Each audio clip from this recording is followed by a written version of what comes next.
तरवोऽपि नेदुः तं सर्वभूतहृदयं मुनिमानतोऽस्मि निगमकल्पतरोर्गलितं फलं शुकमुखादमृतद्रवसंयुतं पिबत भागवतं रसमालयं मुहुरहो रसिका भुवि भावुकाः हरिकथामृतसार गुरुಗಳ ಕರುಣದಿಂದಾಪನಿತು ಬೇಡುವೆ ಪರಮ ಭಗವದ್ಭಕ್ತರಿದನಾದರದಿ ಕೇಳುವುದು. ಶ್ರೀ ಗುರುಭ್ಯೋ ನಮಃ. ಹರಿ ಓಂ ಹರಿ ಓಂ ಹರಿ ಓಂ.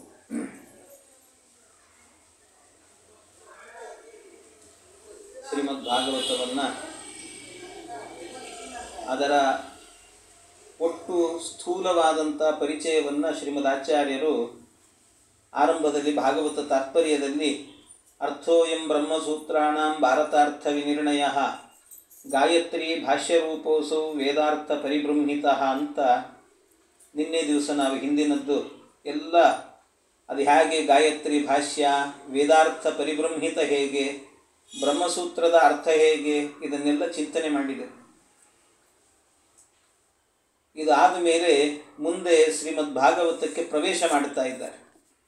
ಆರಂಭದಲ್ಲಿ ಪ್ರವೇಶ ಮಾಡುವಾಗ ಈ ಭಾಗವತ ಗ್ರಂಥ ಆರಂಭ ಆಗೋದು ಹೇಗೆ ಅಂತ ಹೇಳಿದರೆ, ಈ ಗ್ರಂಥ ಆರಂಭ ಆಗೋದು ಸೂತ ಮಹರ್ಷಿಗಳು ಇದನ್ನು ಹೇಳುತ್ತಾರೆ, ಶೌನಕರು ಇದರ ಶ್ರವಣವನ್ನು ಮಾಡುತ್ತಾರೆ.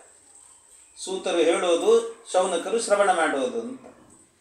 ಆ ಶೌನಕರು ಅಂತ ಹೇಳಿದರೆ ಶೌನಕ ಮಹರ್ಷಿಗಳು ಅವರು ಆ ಕಾಲದ ಒಂದು ದೊಡ್ಡ ಯೂನಿವರ್ಸಿಟಿಯ ಕುಲಪತಿಗಳು. ಈಗೆಲ್ಲ ಕುಲಪತಿಗಳು ಅಂದರೆ ಗೌರ್ಮೆಂಟಿಂದ ಒಬ್ಬರು ಅಪಾಯಿಂಟ್ಮೆಂಟ್ ಆಗ್ತಾರೆ, ಅದು VC ವೈಸ್ ಚಾನ್ಸಲರ್ ಆಗ್ತಾರೆ, ಉಪಕುಲಪತಿಗಳಾಗ್ತಾರೆ. ಆದರೆ ಇವರು ಕುಲಪತಿಗಳು. ಕುಲಪತಿ ಅಂತ ಹೇಳಿದರೆ ಯಾರನ್ನು ಕುಲಪತಿ ಅಂತ ಕರಿಬೇಕು ಅಂದರೆ ಸಂಸ್ಕೃತದಲ್ಲಿ ಹೇಳ್ತಾರೆ, ಸುಮ್ಮನೆ ಗೌರ್ಮೆಂಟಿಂದ ಯಾರ್ಯಾರನ್ನೋ ತಂದು ಅಪಾಯಿಂಟ್ ಮಾಡಿದರೆ ಅವರು ಕುಲಪತಿಗಳಲ್ಲ.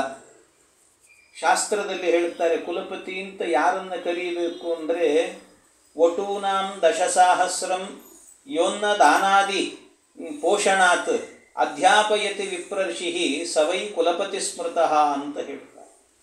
ಯಾರು ವಟೂನಾಂ ದಶಸಾಹಸ್ರಂ ಕನಿಷ್ಠ 10,000 ವಟುಗಳಿರಬೇಕಂತೆ.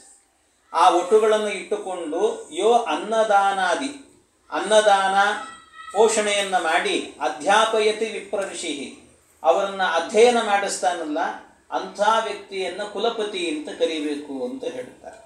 ಅಂದರೆ 10,000ಕ್ಕೆ ಕಮ್ಮಿ ಇಲ್ಲದಷ್ಟು ವಟುಗಳಿರಬೇಕು. ಅಷ್ಟು ವಟುಗಳನ್ನು ಇಟ್ಟುಕೊಂಡು ಅವರನ್ನು ಸಾಕಿ ಅವರಿಗೆಲ್ಲ ಶಾಸ್ತ್ರಾಧ್ಯಯನವನ್ನು ಮಾಡಿಸಿದರೆ ಅವರನ್ನು ಕುಲಪತಿ ಅಂತ ಹೇಳುತ್ತಾರೆ. ಹಾಗೆ ಅಂಥ 10,000ಕ್ಕೂ ಹೆಚ್ಚು ವಿದ್ಯಾರ್ಥಿಗಳನ್ನು ಇಟ್ಟುಕೊಂಡು ಅವರಿಗೆಲ್ಲ ನಿತ್ಯ ಪಾಠ ಪ್ರವಚನಗಳನ್ನೆಲ್ಲ ಮಾಡಿಸ್ತಾ ಇದ್ದವರು ಯಾರು ಅಂತ ಹೇಳಿದರೆ ಶೌನಕರು. ಆ ಶೌನಕ ಮಹರ್ಷಿಗಳು ಏನು ಮಾಡಿದ್ರಂತೆ, ಅವರು ಈ ಗೋಮತಿ ತೀರದಲ್ಲಿ, ಗೋಮತಿ ಅಂತ ಒಂದು ನದಿ, ಆ ಗೋಮತಿ ನದಿ ತೀರದಲ್ಲಿ ನೈಮಿಷಾರಣ್ಯ ಅಂತ ಹೇಳುತ್ತಾರೆ. ಆ ನೈಮಿಷಾರಣ್ಯದಲ್ಲಿ ನೈಮಿಷೇ ನಿಮಿಷ ಕ್ಷೇತ್ರೇ ಋಷಯ ಶೌನಕಾದಯ ಸತ್ರಂ ಸ್ವರ್ಗಾಯ ಲೋಕಾಯ ಸಹಸ್ರ ಸಮಮಾಸತ. ಒಮ್ಮೆ ನೈಮಿಷೇ ನಿಮಿಷ ಕ್ಷೇತ್ರೇ ಅನಿಮಿಷ ಕ್ಷೇತ್ರೇ ಅಂತ ಹೇಳುತ್ತಾರೆ. ಇದು ನೈಮಿಷ ಕ್ಷೇತ್ರ, ನೈಮಿಷಾರಣ್ಯ ಅಂತ ಕರೀತಾರೆ.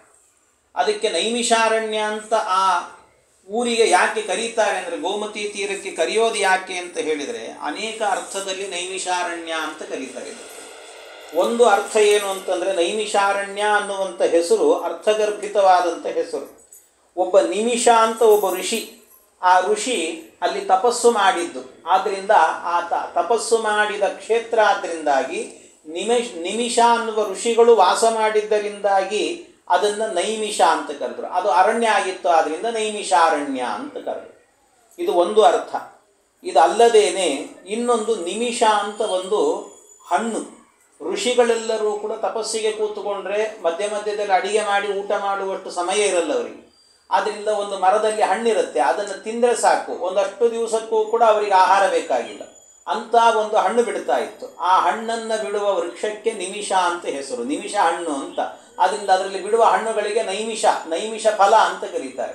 ಆ ಫಲಗಳೆಲ್ಲವೂ ಕೂಡ ಹೆಚ್ಚು ಆ ಊರಲ್ಲಿ, ಆ ಕ್ಷೇತ್ರದಲ್ಲಿ ಇದ್ದದ್ದರಿಂದಾಗಿ ಅದಕ್ಕೆ ನೈಮಿಷಾರಣ್ಯ ಅಂತ ಇನ್ನೊಂದು ಅರ್ಥದಲ್ಲಿ ಅದಕ್ಕೆ ಹೆಸರು ಅಂತ ಹೇಳ್ತಾರೆ. ಇನ್ನು ಅಷ್ಟೇ ಅಲ್ಲ, ಅದರ ಜೊತೆಗೆ ಆಗಬೇಕಾದ್ರೆ ನಿಮಿಷ ಅಂದರೆ ಭಗವಂತ ಈ ಕ್ಷೇತ್ರದಲ್ಲಿ ಹರಿನಾಮ ಸ್ಮರಣೆಯನ್ನು ಮಾಡಿದರೆ ನಮ್ಮ ಮೇಲೆ ಆಕ್ರಮಣ ಮಾಡುವಂಥ ಏನು ದೈತ್ಯರಿದ್ದಾರೆ ಆ ದೈತ್ಯರನ್ನು ದೇವರ ಸ್ಮರಣೆ ಮಾಡಿದರೆ ಆ ಕ್ಷೇತ್ರದಲ್ಲಿ ನಿಮಿಷ ಮಾತ್ರದಲ್ಲೇ ದೈತ್ಯರ ಸಂಹಾರ ಮಾಡ್ತಾನೆ. ಆದ್ದರಿಂದ ಅದಕ್ಕೆ ನೈಮಿಷ ಅಂತ ಹೆಸರಂತೆ. ನೀವೇನಾದರೂ ಕೂಡ ಮಾಡಿದರೆ ಅಲ್ಲಿ ಫಲವನ್ನು ನೀವು ಸ್ವಲ್ಪ ಮಾಡಿದರೂ ಕೂಡ ಅದಕ್ಕೆ 100 ಪಟ್ಟು ಫಲ ಇದೆ ಅಂತ ಹೇಳ್ತಾರೆ. ಅಷ್ಟು ಫಲವನ್ನು ಕೊಡುವ ಕ್ಷೇತ್ರ ಆದ್ದರಿಂದಾಗಿ ನಿಮಿಷ ಮಾತ್ರದಲ್ಲೇ ದೈತ್ಯರ ಸಂಹಾರ ಮಾಡಿ ನಿಮಿಷ ಮಾತ್ರದಲ್ಲೇನೆ ಫಲವನ್ನು ಕೊಡುವ ಕ್ಷೇತ್ರ ಆದ್ದರಿಂದಾಗಿ ಅದಕ್ಕೆ ನೈಮಿಷಾರಣ್ಯ ಅಂತ ಹೆಸರು ಅಂತ. ಇದು ಒಂದರ್ಥ. ಇನ್ನೊಂದು ಅರ್ಥದಲ್ಲಿ ಶಾಸ್ತ್ರ ಹೇಳುತ್ತದೆ, ಪುರಾಣ ಹೇಳುತ್ತೆ. ಮತ್ತೊಂದು ಏನು ಅಂದರೆ, ಎಲ್ಲ ದೇವತೆಗಳು ಏನು ಮಾಡಿದ್ರಂತೆ, ದೇವತೆಗಳೆಲ್ಲರೂ ಸೇರಿ ಬ್ರಹ್ಮದೇವರ ಬಳಿಗೆ ಹೋದರು. ಬ್ರಹ್ಮದೇವರ ಬಳಿಗೆ ಹೋಗಿ ಬ್ರಹ್ಮದೇವರನ್ನು ಪ್ರಾರ್ಥನೆ ಮಾಡ್ತಾರೆ. ಸ್ವಾಮಿ, ನಾವು ಏನಾದರೂ ಒಂದು ಪುಣ್ಯ ಕಾರ್ಯವನ್ನು ಮಾಡಿದರೆ ಸ್ವಲ್ಪಮಪ್ಯಸ್ಯ, ಸ್ವಲ್ಪ ಧರ್ಮವನ್ನು ಮಾಡಿದರೂ ಕೂಡ ಅದು ಅನಂತವಾದ ಫಲ ಕೊಡಬೇಕು. ಅಂಥ ಒಂದು ಕ್ಷೇತ್ರ ಯಾವುದು ಹೇಳಿ ಅಂತ ಕೇಳಿದ್ರಂತೆ ಬ್ರಹ್ಮದೇವರನ್ನು. ಆ ಬ್ರಹ್ಮದೇವರನ್ನು ಕೇಳಿದಾಗ ಆಗ ಅವರೇನು ಮಾಡಿದ್ರಂತೆ, ಒಂದು ರಥದ ಚಕ್ರವನ್ನು ತೆಗೆದುಕೊಂಡು ಅವರ ಲೋಕದಿಂದ ಬ್ರಹ್ಮಲೋಕದಿಂದಲೂ ಕೂಡ ಅದನ್ನು ತಳ್ಳಿದ್ರಂತೆ. ತಳ್ಳುವಾಗ ಹೇಳಿದ್ರಂತೆ, ಈ ನೇಮಿ ಅಂತ ಹೇಳ್ತಾರೆ. ನೇಮಿ ಅಂತ ಹೇಳಿದರೆ ಸಂಸ್ಕೃತದಲ್ಲಿ ಈ ಚಕ್ರ ಇರುತ್ತಲ್ವ, ಗಾಲಿ, ಆ ಗಾಲಿಯ ಮಧ್ಯದಲ್ಲಿ ಒಂದು ಭಾಗ ಇರುತ್ತದೆ. ಆ ಭಾಗ ಅಂದರೆ ಈ ಚಕ್ರ ಎಲ್ಲವೂ ಕೂಡ ಹೋದರೂ ಆ ಭಾಗ ಹಾಗೆ ಗಟ್ಟಿಯಾಗಿರುತ್ತದೆ. ಆ ಭಾಗಕ್ಕೆ ನೇಮಿ ಅಂತ ಹೆಸರು. ಅಂದರೆ ಚಕ್ರದ ನೇಮಿ ಇದೆ ಅಲ್ವಾ, ಅದನ್ನು ಅವರು ಹೇಳಿದರು, ನಾನು ಈ ಚಕ್ರವನ್ನು ಮೇಲಿಂದ ತಳ್ಳುತ್ತೇನೆ. ಅದು ಬದರಿಕಾಶ್ರಮದಿಂದ ಹೊರಟು, ಅಂದರೆ ಬದರಿಕಾಶ್ರಮಕ್ಕೆ ಅಲ್ಲೆಲ್ಲ ಪಂಚಪ್ರಯಾಗಗಳು ಷಟ್ಪ್ರಯಾಗಗಳು ಎಲ್ಲ ದಾಟಿಕೊಂಡು ಋಷಿಕೇಶಕ್ಕೆ ಬಂದು ಹರಿದ್ವಾರಕ್ಕೆ ಬಂದು ಹಾಗೇ ಮುಂದೆ ಹೋಗುತ್ತೆ. ಅದು ಬಂದು ಚಕ್ರ ಎಲ್ಲ ಕಳಚಿಕೊಂಡು ಆ ನೇಮಿ ಎಲ್ಲಿ ಕೂತ್ಕೊಳ್ಳುತ್ತೋ ಆ ಕ್ಷೇತ್ರ ಅತ್ಯಂತ ಪುಣ್ಯಕರವಾದ ಕ್ಷೇತ್ರ ಅಂತ ಬ್ರಹ್ಮದೇವರು ಹೇಳುತ್ತಾರೆ. ಆಗ ಆ ಚಕ್ರವನ್ನು ತಳ್ಳಿದ್ರಂತೆ ಬ್ರಹ್ಮದೇವರು ತಳ್ಳಿದ್ದರಿಂದ ಅದು ಹೋಗ್ತಾ ಹೋಗ್ತಾ ಹೋಗ್ತಾ ಬದರಿಕಾಶ್ರಮ, ಋಷಿಕೇಶ, ಹರಿದ್ವಾರ ಎಲ್ಲ ದಾಟಿಕೊಂಡು ಬಂದು ಗೋಮತಿ ತೀರದಲ್ಲಿ ಆ ಚಕ್ರದ ನೇಮಿ ಎನ್ನುವಂತಹದ್ದು ಕೆಳಗೆ ಬೀಳುತ್ತೆ. ಅದು ಬಿದ್ದಾಗ ಆ ನೇಮಿ ಅಲ್ಲಿ ಬಿದ್ದದ್ರಿಂದ ನೇಮಿಷ ಅಥವಾ ನೈಮಿಷ ಅಂತ ಕರೆದ್ರೆ ಅದನ್ನು, ಅದು ಅರಣ್ಯ ಆದ್ರಿಂದ ನೈಮಿಷಾರಣ್ಯ ಅಂತ ಹೆಸರು ಬಂತದಕ್ಕೆ. ಹೀಗೆ ನೈಮಿಷಾರಣ್ಯ ಅನ್ನುವಂತಹದ್ದು ಇದೆಯಲ್ವಾ, ಆ ನೈಮಿಷಾರಣ್ಯ ಎನ್ನುವಂತಹದ್ದು ಆಗ ಬ್ರಹ್ಮದೇವರು ಹೇಳ್ತಾರೆ, ಇದು ಅತ್ಯಂತ ಉತ್ಕೃಷ್ಟವಾದ ಕ್ಷೇತ್ರ. ಇಲ್ಲಿ ಕಿಂಚಿತ್ತಾದರೂ ಭಾಗವತವನ್ನು ಶ್ರವಣ ಮಾಡಿದರೆ ಅದಕ್ಕೆ ಅನಂತವಾದಂಥ ಫಲ ಎನ್ನುವಂತಹದ್ದು ಇದೆ ಅಂತ ಆಗ ನಿರೂಪಣೆ ಮಾಡ್ತಾರೆ. ಹಾಗಾಗಿ ಇಂಥ ಕ್ಷೇತ್ರ ಇದೆಯಲ್ವ, ಇದಕ್ಕೆ ನೈಮಿಷಾರಣ್ಯ ಅಂತ ಹೇಳ್ತಾರೆ. ಅದನ್ನೇ ಇಲ್ಲಿ ಹೇಳಿದ್ದು ಭಾಗವತದಲ್ಲಿ, ನೈಮಿಷೇ ಅನಿಮಿಷ ಕ್ಷೇತ್ರೇ.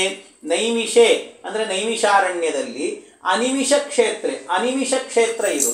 ಈ ಕ್ಷೇತ್ರ ನೈಮಿಷಾರಣ್ಯ ಅಂತ ಇದಕ್ಕೆ ಹೆಸರಾದರೆ ಇಲ್ಲಿ ಭಗವಂತನ ಒಂದು ರೂಪ ಇದೆ. ಯಾವುದು ಅಂತ ಹೇಳಿದರೆ ಅನಿಮಿಷ. ಅನಿಮಿಷ ಅಂತ ಹೇಳಿದರೆ ನರಸಿಂಹದೇವರು ಅಂತ ಅರ್ಥ. ಲಕ್ಷ್ಮೀ ನರಸಿಂಹದೇವರ ಕ್ಷೇತ್ರ ಇದು ಅಂತ ಹೇಳ್ತಾರೆ. ಗೋಮತಿ ತೀರದಲ್ಲಿ ಲಕ್ಷ್ಮೀ ನರಸಿಂಹದೇವರ ಸನ್ನಿಧಾನ ಇದೆ ಅಂತ. ಅನಿಮಿಷ ಅಂತ ಅನ್ನೋ ಶಬ್ದಕ್ಕೆ ನರಸಿಂಹದೇವರು ಅಂತ, ಯಾಕೆಂದರೆ ವಿಷ್ಣು ಸಹಸ್ರನಾಮದಲ್ಲಿ ಭಗವಂತನಿಗೆ ಅನಿಮಿಷ ಅಂತ ಒಂದು ಹೆಸರಿದೆ. ನಿಮಿಷೋ ಅನಿಮಿಷ ಸ್ರಗ್ವಿ, ಅದನ್ನು ಹೇಳುವಾಗ ನಿಮಿಷಃ ಅನಿಮಿಷಃ ಸ್ರಗ್ವಿ ಅಂತ ಹೇಳ್ತಾರೆ. ಹಾಗಾಗಿ ಅಲ್ಲಿ ಅನಿಮಿಷ ಅಂತ ಹೇಳಿದರೆ, ಅನಿಮಿಷ ಅಂದರೆ ಕಣ್ಣು ಮಿಟಿಕಿಸದವ ಅಂತ ಅರ್ಥ. ನಿಮಿಷ ಅಂತಂದರೆ ಕಣ್ಣು ಮಿಟಿಕಿಸುವವರು, ಎಲ್ಲರೂ ಕೂಡ ಕಣ್ಣು ಮಿಟಿಕಿಸ್ತಾರೆ ಎಲ್ಲರೂ ಕೂಡ. ಆದರೆ ಭಗವಂತ ಲಕ್ಷ್ಮೀ ನರಸಿಂಹ ಇದ್ದಾನಲ್ಲ, ಅವನು ಕಣ್ಣೂ ಮಿಟಿಕಿಸೋದಿಲ್ಲಂತೆ ಯಾವ ಕಾಲದಲ್ಲೂ ಕೂಡ. ಆದ್ದರಿಂದ ಅವನಿಗೆ ಅನಿಮಿಷ ಅಂತ ಹೆಸರು ಲಕ್ಷ್ಮೀ ನರಸಿಂಹನಿಗೆ. ಆದ್ದರಿಂದ ಅನಿಮಿಷ ಕ್ಷೇತ್ರೇ ಋಷಯ ಶೌನಕಾದಯ, ಅಲ್ಲಿ ಈ ಋಷಿಗಳೆಲ್ಲರೂ ಕೂಡ ಸೇರಿಕೊಂಡು ಶೌನಕಾದಿಗಳೆಲ್ಲರೂ ಕೂಡ ಸತ್ರಂ ಸ್ವರ್ಗಾಯ ಲೋಕಾಯ ಸಹಸ್ರ ಸಮಮಾಸತ, ಒಂದು ಸತ್ರಯಾಗವನ್ನು ಮಾಡಬೇಕು ಅಂತ ಸಂಕಲ್ಪವನ್ನು ಮಾಡಿದ್ರಂತೆ. ಸತ್ರಯಾಗ ಅಂತ ಹೇಳಿದರೆ, ಸತ್ರ ಅನ್ನೋದಕ್ಕೆ ಅರ್ಥ ಏನು ಅಂದರೆ ಸತ್ರಯಾಗ, ಎಲ್ಲ ಕಡೆಯಲ್ಲೂ ಕೂಡ ಜ್ಞಾನಸತ್ರ ಅಂತ ಹೇಳ್ತಿರ್ತಾರೆ. ಏನು ಸತ್ರ ಅಂದರೆ ಅರ್ಥ ಏನು ಅಂದರೆ, ಇಲ್ಲಿ ಸತ್ರ ಅಂತ ಹೇಳಿದರೆ ಸಾಮಾನ್ಯವಾಗಿ ಅರ್ಥ ಏನು ಅಂದರೆ 7 ದಿನಗಳ ಕಾಲ ಮಾಡುವಂತಹದ್ದು ಅಥವಾ ಅದಕ್ಕಿಂತ ಹೆಚ್ಚು ದಿನಗಳ ಕಾಲ ಮಾಡುವಂತಹದ್ದಕ್ಕೆ ಸತ್ರ ಅಂತ. ಒಂದು ಚಾತುರ್ಮಾಸ್ಯ, ಒಂದು ವರ್ಷ ಹೀಗೆಲ್ಲ ಇಟ್ಟುಕೊಳ್ತಾರಲ್ಲ ಕಾರ್ಯಕ್ರಮವನ್ನು, ಜ್ಞಾನಯಜ್ಞಗಳನ್ನು, ಅದನ್ನು ಸತ್ರ ಅಂತ ಕರೀತಾರೆ. ಇನ್ನೊಂದು ಅರ್ಥದಲ್ಲಿ ಸತ್ರ ಅಂತ ಹೇಳಿದರೆ ಅನೇಕ ಯಾಜಮಾನಿಕವಾಗಿರುವಂತಹ ಯಜ್ಞ ಅಂತ ಅರ್ಥ. ಅನೇಕ ಯಾಜಮಾನಿಕ ಅಂದರೆ ಯಜ್ಞ ನಡೀತಾ ಇದೆ, ಅದರಲ್ಲಿ ಯಜಮಾನ ಒಬ್ಬನೇ ಅಲ್ಲ, ಅನೇಕರಿದ್ದಾರೆ, ಎಲ್ಲರೂ ಸೇರಿ ಮಾಡ್ತಾ ಇದ್ದಾರೆ ಆ ಯಜ್ಞವನ್ನು. ಅಂಥ ಯಜ್ಞಕ್ಕೆ ಸತ್ರ ಅಂತ ಹೆಸರು. ಜ್ಞಾನ ಸತ್ರವನ್ನು ಮಾಡಬೇಕಾದ್ರೆ ನಾನೊಬ್ಬನೇ ಅಲ್ಲಪ್ಪ, ಎಲ್ಲರೂ ಸೇರಿ ಮಾಡೋಣ ಅಂತ ಮಾಡ್ತಾರಲ್ಲ, ಅದನ್ನು ಸತ್ರ ಅಂತ ಕರೀತಾರೆ. ಹಾಗೆ ಅಂಥ ಒಂದು ಸತ್ರವನ್ನು ಮಾಡಿದ್ರಂಥವರು. ಆ ಸತ್ರವನ್ನು ಮಾಡಿದಾಗ ಆ ಎಲ್ಲರೂ ಕೂಡ ಸಹಸ್ರ ಸಮಮಾಸಕ ಎಷ್ಟು ದಿವಸ ಮಾಡುವುದು ಅಂತ ವಿಚಾರ ಮಾಡಿದಾಗ ಅವರೆಲ್ಲ 7 ದಿವಸ 10 ದಿವಸ ಹೀಗೆಲ್ಲ ಮಾಡಲಿಲ್ಲ. ಅವರು ಮತ್ತೇನು ಅಂದರೆ ಸಹಸ್ರ ಸಮಮಾಸಕ 1000 ವರ್ಷಗಳ ಕಾಲ ಮಾಡಿದರು ಅಂತ ಹೇಳ್ತಾರೆ. 1000 ಅನ್ನೋದಕ್ಕೆ 1000 ವರ್ಷ ಅಂದರೆ ಇಲ್ಲಿ ವರ್ಷ ಶಬ್ದಕ್ಕೆ ತಿಂಗಳು ಅನ್ನುವ ಅರ್ಥವನ್ನು ಕೂಡ ಕೆಲವು ವ್ಯಾಖ್ಯಾನಕಾರರು ಹೇಳ್ತಾರೆ. ಅಂದರೆ 10 ಅಂದರೆ ಒಟ್ಟು 1000 ತಿಂಗಳುಗಳ ಕಾಲ ಮಾಡಿದರು ಅಂತ ಅರ್ಥ. ಹೀಗೆ ಅಷ್ಟು ತಿಂಗಳುಗಳ ಕಾಲ ಮಾಡಿದಂಥ ಒಂದು ಯಜ್ಞ ಇದು ಅಂತ ಹೇಳ್ತಾರೆ. ತಯೇಕದಾತು ಮುನಯ ಪ್ರಾತರ್ಹುತಹುತಾಶನಾ ಏಕದಾತು ಮುನಯ, ಎಲ್ಲ ಋಷಿಗಳು ಕೂಡ ಏನು ಮಾಡಿದ್ರಂತೆ, ಪ್ರಾತರ್ಹುತಹುತಾಶನಾಹ ಅಂತ ಹೇಳ್ತಾರೆ. ಅಂದರೆ ಈ ಸತ್ರಯಾಗವನ್ನು ಮಾಡೋದು ಅಂತ ಹೇಳಿದರೆ ಅದು ಏನು ಗೊತ್ತಾ, ಕ್ರಮ ಇದೆ ಅದಕ್ಕೆಲ್ಲ. ಆ ಕ್ರಮ ಹೇಗೆ ಅಂತ ಹೇಳಿದರೆ, ಒಟ್ಟು ಮಾಡುವಂಥ ಕೆಲಸ ಹೇಗಿರುತ್ತೆ ಅಂದರೆ ಹಗಲನ್ನು 5 ಭಾಗ ಮಾಡಬೇಕು ಅಂತ ಹೇಳ್ತಾರೆ. ಒಂದು ಹಗಲನ್ನು 5 ಭಾಗ ಮಾಡಬೇಕು. 5 ಭಾಗದಲ್ಲಾಗಬೇಕಾದ್ರೆ ಒಂದು ಏನು ಅಂತ ಹೇಳಿದರೆ ಅದಕ್ಕೆ ಪ್ರಾತಃ ಅಂದರೆ ಪ್ರಾತಃ ಕಾಲ, ಇನ್ನೊಂದು ಸಂಗವ ಕಾಲ, ಮತ್ತೊಂದು ದಾನ ಕಾಲ, ಅಪರಾಹ್ನ ಕಾಲ, ಸಾಯಾನ್ನ ಕಾಲ ಅಂತ ಹೀಗೆ ಒಟ್ಟು 5 ಭಾಗಗಳನ್ನು ಮಾಡಬೇಕಂತೆ. ಪ್ರಾತಃ ಕಾಲ ಅಂತ ಹೇಳಿದರೆ, ಪ್ರಾತಃ ಕಾಲ ಅನ್ನೋದಕ್ಕೆ ಅರ್ಥ ಏನು ಅಂತ ಹೇಳಿದರೆ ಅದಕ್ಕೆ ಈ ಸಾಮಾನ್ಯವಾಗಿ ಈ ಸೂರ್ಯ ಹುಟ್ಟುತ್ತಾನಲ್ವ, ಸೂರ್ಯ ಹುಟ್ಟೋಕ್ಕಿಂತಲೂ ಕೂಡ ಸುಮಾರು ಒಂದು 5 ಗಳಿಗೆ ಮೊದಲಾದರೂ ಇಟ್ಕೊಳ್ಬೇಕು. ಸಾಮಾನ್ಯವಾಗಿ ಹೇಳೋದು ಚತಸ್ರೋ ಘಟಿಕಾ ಪ್ರಾತಃ ಅರುಣೋದಯ ಉಚ್ಯತೆ ಅಂತ. ಅಂದರೆ ಸೂರ್ಯ ಹುಟ್ಟೋದಕ್ಕಿಂತಲೂ ಕೂಡ 4 ಗಳಿಗೆ ಮೊದಲು ಅಂತ ಅನ್ನೋದು, ಅದಕ್ಕಿಂತ 1 ಗಳಿಗೆ ಹೆಚ್ಚಿಟ್ಟುಕೊಳ್ಳಿ.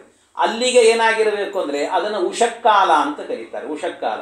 ಆ ಉಷಕ್ಕಾಲದಲ್ಲಿ ಏನಾಗಿರಬೇಕು ಅಂತಂದರೆ ಸಂಧ್ಯಾ ವಂದನಾದಿ ಕರ್ಮಗಳೆಲ್ಲವೂ ಕೂಡ ಮುಗಿದಿರಬೇಕು. ಎಲ್ಲ ಅಂದರೆ ದೇವರ ಪೂಜೆ ಏನೇನು ಮಾಡಲಿಕ್ಕಿರ್ತದೋ ಅದೆಲ್ಲ ಕರ್ಮಗಳು ಕೂಡ ಮುಗಿದಿರಬೇಕಂತೆ. ಅದನ್ನು ಮುಗಿಸಿ ಅಂದರೆ ಬೆಳಗಿನ ಜಾವದಲ್ಲಿ ಸಂಧ್ಯಾ ವಂದನೆ ಆದಿಗಳನ್ನು ಎಲ್ಲ ಸಂಧ್ಯಾ ವಂದನೆಯನ್ನು ಬೆಳಗಿನ ಜಾವದಲ್ಲಿ ಹೇಳಬೇಕಾದ್ರೆ ಅದನ್ನು ಆ ಸೂರ್ಯ ದರ್ಶನಾತ್ತಿಷ್ಟೇತು ಅಂತ ಹೇಳ್ತಾರೆ. ಸಂಧ್ಯಾ ವಂದನೆ ಮಾಡುವಾಗ ಗಾಯತ್ರಿ ಜಪ ಅಂತ ಬರ್ತದೆ. ಗಾಯತ್ರಿ ಜಪ ಅಂದರೆ ನಕ್ಷತ್ರ ಇನ್ನೂ ಕಾಣ್ತಾ ಇರುತ್ತೆ, ಸೂರ್ಯ ಹುಟ್ಟಿರೋದಿಲ್ಲ. ಆ ಕಾಲದಲ್ಲಿ ಗಾಯತ್ರಿ ಜಪವನ್ನು ಮಾಡೋದು ಅಂತ ಹೇಳಿದರೆ ನಿಂತು ಮಾಡಬೇಕು ಅಂತ ಮಧ್ವಾಚಾರ್ಯರು ಸ್ಮೃತಿ ಮುಕ್ತಾವಲಿ ಈ ಸದಾಚಾರ ಸ್ಮೃತಿ ಗ್ರಂಥಾವಲಿಯಲ್ಲಿ ಹೇಳ್ತಾರೆ. ಆ ಸದಾಚಾರ ಸ್ಮೃತಿಯಲ್ಲಿ ಹೇಳಬೇಕಾದ್ರೆ ಅಲ್ಲಿ ಅಂದರೆ ಈ ಬೆಳಗಿನ ಜಾವದಲ್ಲಿ ಸಂಧ್ಯಾ ವಂದನೆ ಮಾಡುವಾಗ ನಿಂತು ಮಾಡಬೇಕು ಗಾಯತ್ರಿ ಜಪವನ್ನು.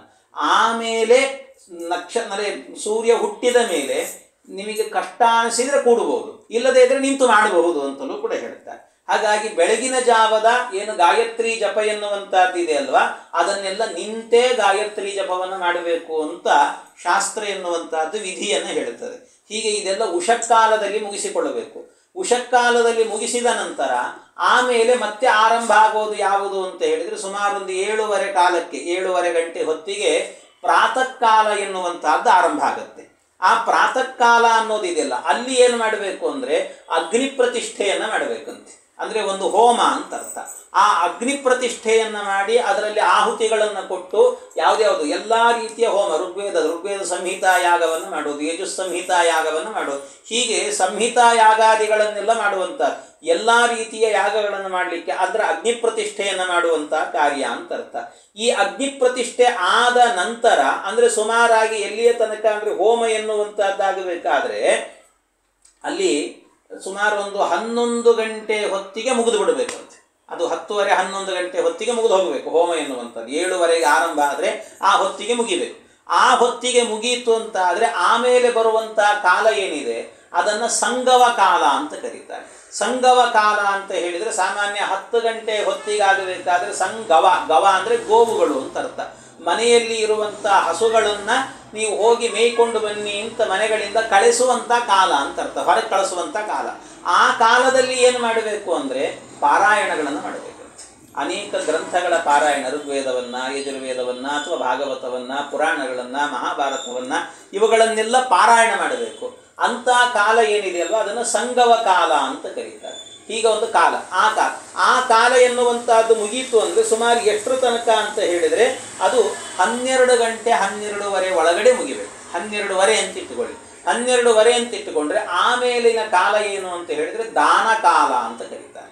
ದಾನ ಕಾಲ ಅಂದರೆ, ದಾನ ಅಂದರೆ ಅತ್ಯಂತ ಶ್ರೇಷ್ಠವಾದ ದಾನ ಯಾವುದು? ಅನ್ನದಾನ.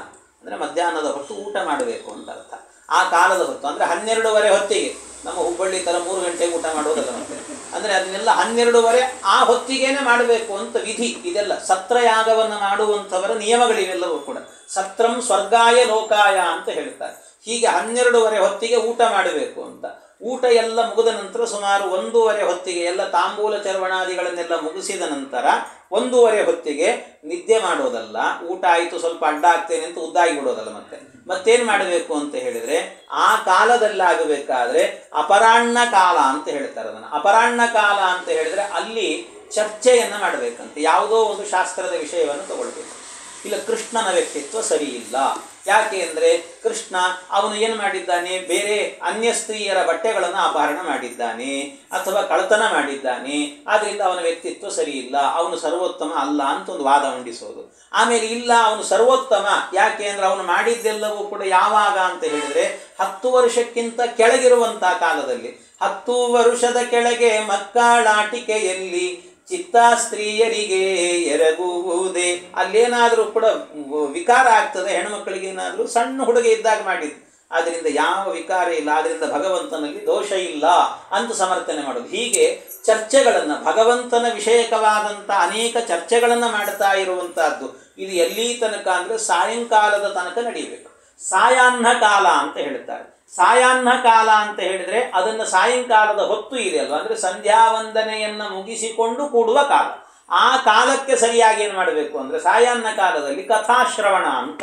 ಅಂದರೆ ಹಿಂದಿಂದೇನಿದೆಯಲ್ಲ, ಅಪರಾಹ್ನ ಕಾಲದಲ್ಲಿ ಚರ್ಚೆ ಅಂದ್ರಲ್ಲ, ಅದು ಬುದ್ಧಿಗೆ ಸಂಬಂಧಪಟ್ಟಂಥ ವಿಷಯ. ಸಾಯಂಕಾಲದ ವಿಷಯ ಇದೆಯಲ್ವಾ, ಅದು ಏನು ಅಂತ ಹೇಳಿದರೆ ಭಾವನಾತ್ಮಕವಾದ ವಿಷಯ. ಅಂದರೆ ಹಿಂದಿನ ವಿಷಯದಲ್ಲಾಗುವಾಗ ಬುದ್ಧಿ ತರ್ಕವನ್ನು ಮಾಡಬಹುದು, ಏನು ಬೇಕಾದರೂ ಮಾತನಾಡಬಹುದು, ಎಷ್ಟು ಬೇಕಾದರೂ ಕೂಡ ಬುದ್ಧಿ ಪ್ರದರ್ಶನವನ್ನು ಮಾಡಬಹುದು. ಇಲ್ಲಿ ಹಾಗಲ್ಲ. ಕಥಾಶ್ರವಣದಲ್ಲಿ ಭಕ್ತಿಯೇ ಪ್ರಧಾನ, ಭಾವನಾತ್ಮಕವಾಗಿ ಶ್ರವಣವನ್ನು ಮಾಡುವುದು ಅಂತ. ಹೀಗೆ ಒಟ್ಟು ಹಗಲು ಅನ್ನುವಂಥದ್ದನ್ನು 5 ವಿಭಾಗವನ್ನು ಮಾಡಿಕೊಂಡು ಮಾಡುವ ಯಜ್ಞ ಏನಿದೆಯಲ್ವಾ, ಅದನ್ನು ಸತ್ರಯಾಗ ಅಂತ ಕರೀತಾರೆ. ಹೀಗೆ ಸತ್ರಯಾಗ ಅಂತ ಅದನ್ನೇ ಹೇಳಿದ್ದು. ಸತ್ರಂ ಸ್ವರ್ಗಾಯ ಲೋಕಾಯ. ಇಂಥ ಸತ್ರಯಾಗವನ್ನು ಮಾಡಬೇಕು ಅಂತ ಎಲ್ಲ ನಿಶ್ಚಯ ಮಾಡಿಕೊಂಡು ಕೂತಿದ್ದಾರೆ. ಪ್ರಾತರ್ಹುತ ಹುತಾಶನಾಹ. ಆ ಕಾಲಕ್ಕೆ ಸರಿಯಾಗಿ ಸಾಯಂಕಾಲದ ಹೊತ್ತಿನಲ್ಲಿ ಕಥಾಶ್ರವಣವನ್ನು ಮಾಡಬೇಕು ಅಂತ ಕುಳಿತಿರುವಾಗ ಅಲ್ಲಿಗೆ ಏನಾಯಿತಂತೆ, ಅಲ್ಲಿಗೆ ಸತ್ಕೃತಂ ಸೂತಮಾಸೀನಂ ಪಪ್ರಚುರಿದ ಮಾದೃತಾಹ. ಅಲ್ಲಿಗೇನಾಯಿತು ಅಂತಂದರೆ ಒಬ್ಬರು ಸೂತ ಅನ್ನುವಂಥ ಋಷಿಗಳು ಬಂದ್ರಂತೆ. ಸೂತ ಮಹರ್ಷಿಗಳು, ಸೂತ ಪುರಾಣಿಕರು ಅಂತ ಅವರಿಗೆ ಹೆಸರು. ಪುರಾಣವನ್ನು ಹೇಳಿ ಹೇಳಿ ಪುರಾಣಿಕ ಅನ್ನೋ ಹೆಸರು ಅವರಿಗೆ ಬಂದಿತ್ತು ಅಂತ ಹೇಳ್ತಾರೆ. ಹೀಗೆ ಸೂತ ಪುರಾಣಿಕರು ಅಲ್ಲಿಗೆ ಆಗಮಿಸಿದ್ರಂತೆ.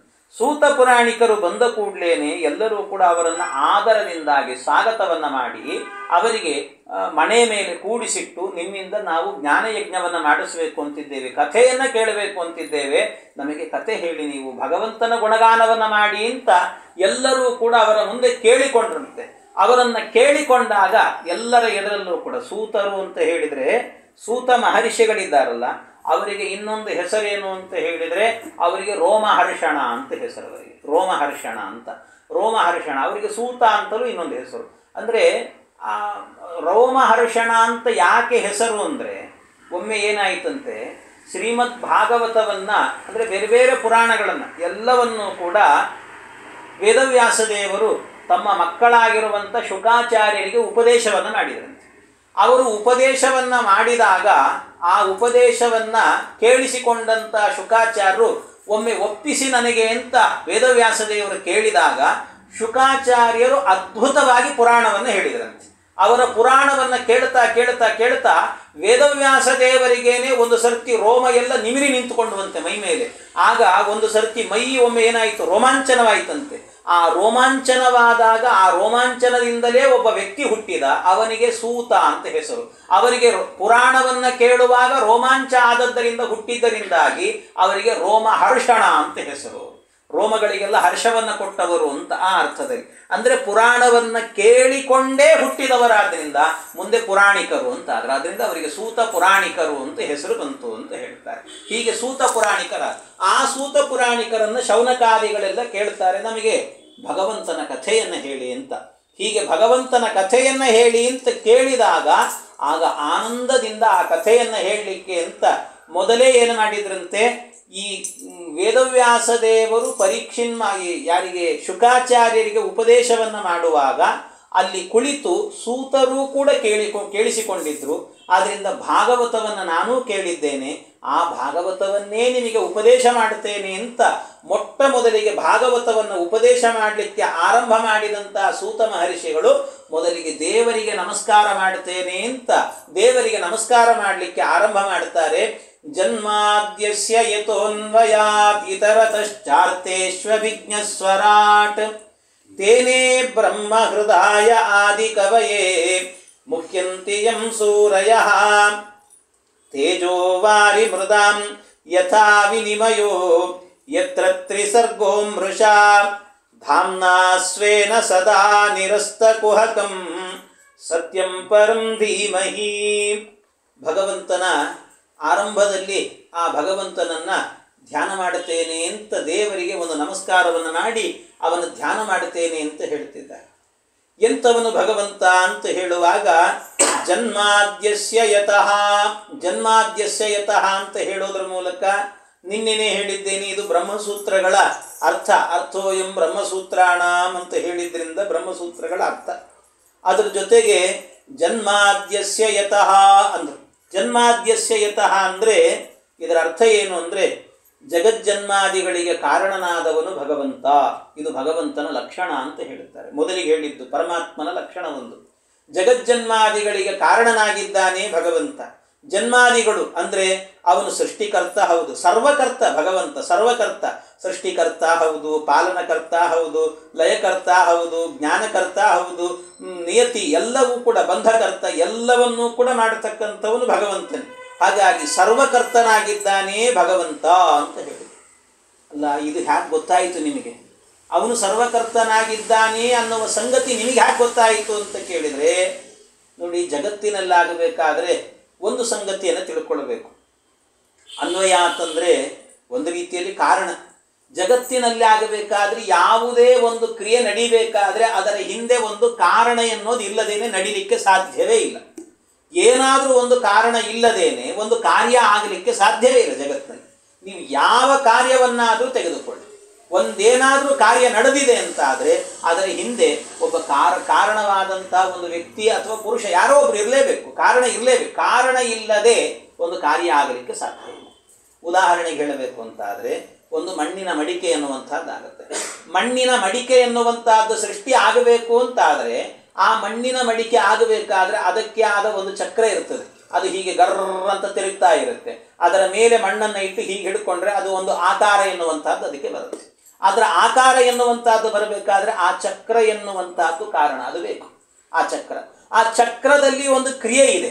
ಆ ಕ್ರಿಯೆ ನಡಿಬೇಕು ಅಂತ ಆದರೆ ಕ್ರಿಯೆಯನ್ನು ನಡೆಸುವಂಥ ಒಬ್ಬ ಕುಂಬಾರ ಬೇಕು. ಆ ಕುಂಬಾರ ಇಲ್ಲದೆ ಹಾಗಾದರೆ ಒಂದು ಚೇತನ ಶಕ್ತಿ ಇಲ್ಲದೇನೆ, ಅಂದರೆ ಒಬ್ಬ ಚೈತನ್ಯ, ಒಬ್ಬ ಆತ್ಮ ಇಲ್ಲದೇನೆ ಯಾವುದೇ ರೀತಿಯಾದ ಕಾರ್ಯ ಎನ್ನುವಂತಹದ್ದು ನಡೀಲಿಕ್ಕೆ ಜಗತ್ತಿನಲ್ಲಿ ಸಾಧ್ಯವೇ ಇಲ್ಲ.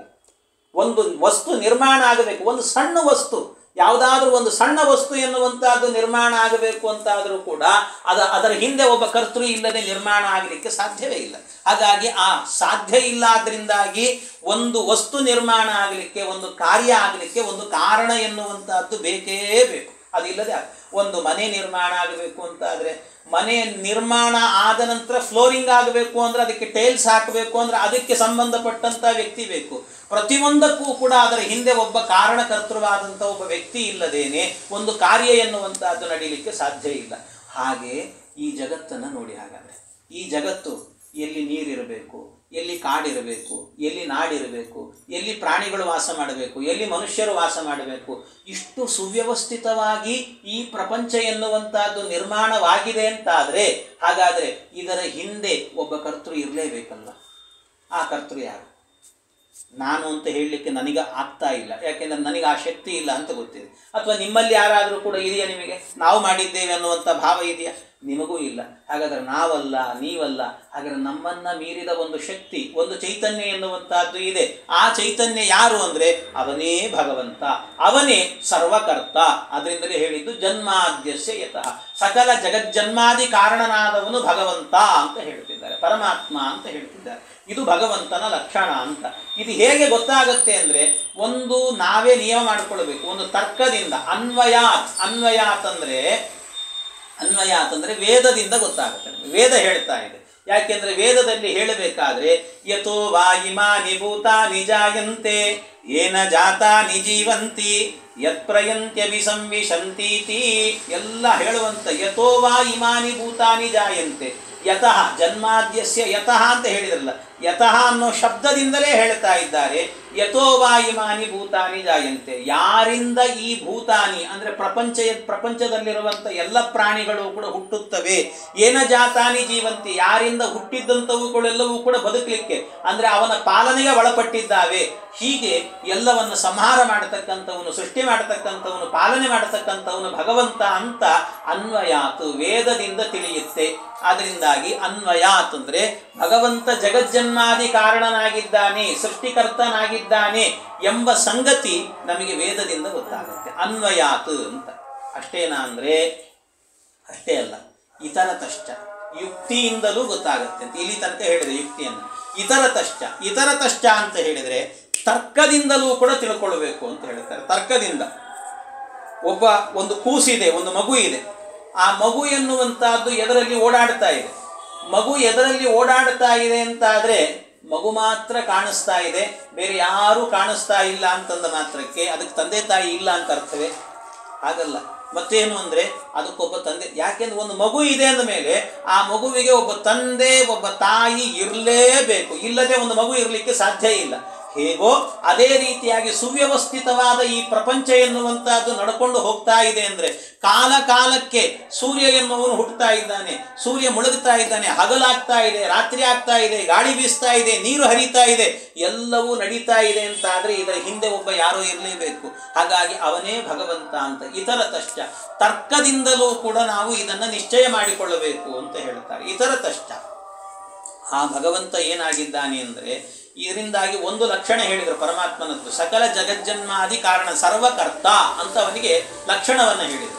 ಇದಲ್ಲದೇನೆ ಮತ್ತೊಂದು ಏನು ಅಂತ ಹೇಳಿದರೆ ಭಗವಂತ ಅರ್ಥೇಶ್ವವಿಜ್ಞ, ಅವನು ಸರ್ವಜ್ಞನಾಗಿದ್ದಾನೆ ಅಂತ.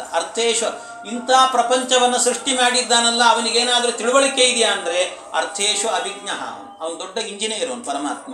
ಯಾಕೆ ಅಂತ ಹೇಳಿದರೆ ಇಡೀ ಪ್ರಪಂಚವನ್ನು ಎಲ್ಲಿ ಕಾಡು ನಾಡು ಮತ್ತು ಪ್ರಾಣಿ ಎಲ್ಲಿ ವಾಸ ಮಾಡಬೇಕು, ಗುಡ್ಡ ಎಲ್ಲಿರಬೇಕು, ಭೂಮಿಯಲ್ಲಿರಬೇಕು, ಇಷ್ಟು ವ್ಯವಸ್ಥಿತವಾಗಿ ಮಾಡಿದ್ದಾನೆ. ಏನೂ ಸಮಸ್ಯೆ ಇಲ್ಲದಂತೆ ಮಾಡಿದ್ದಾನೆ ಪರಮಾತ್ಮ.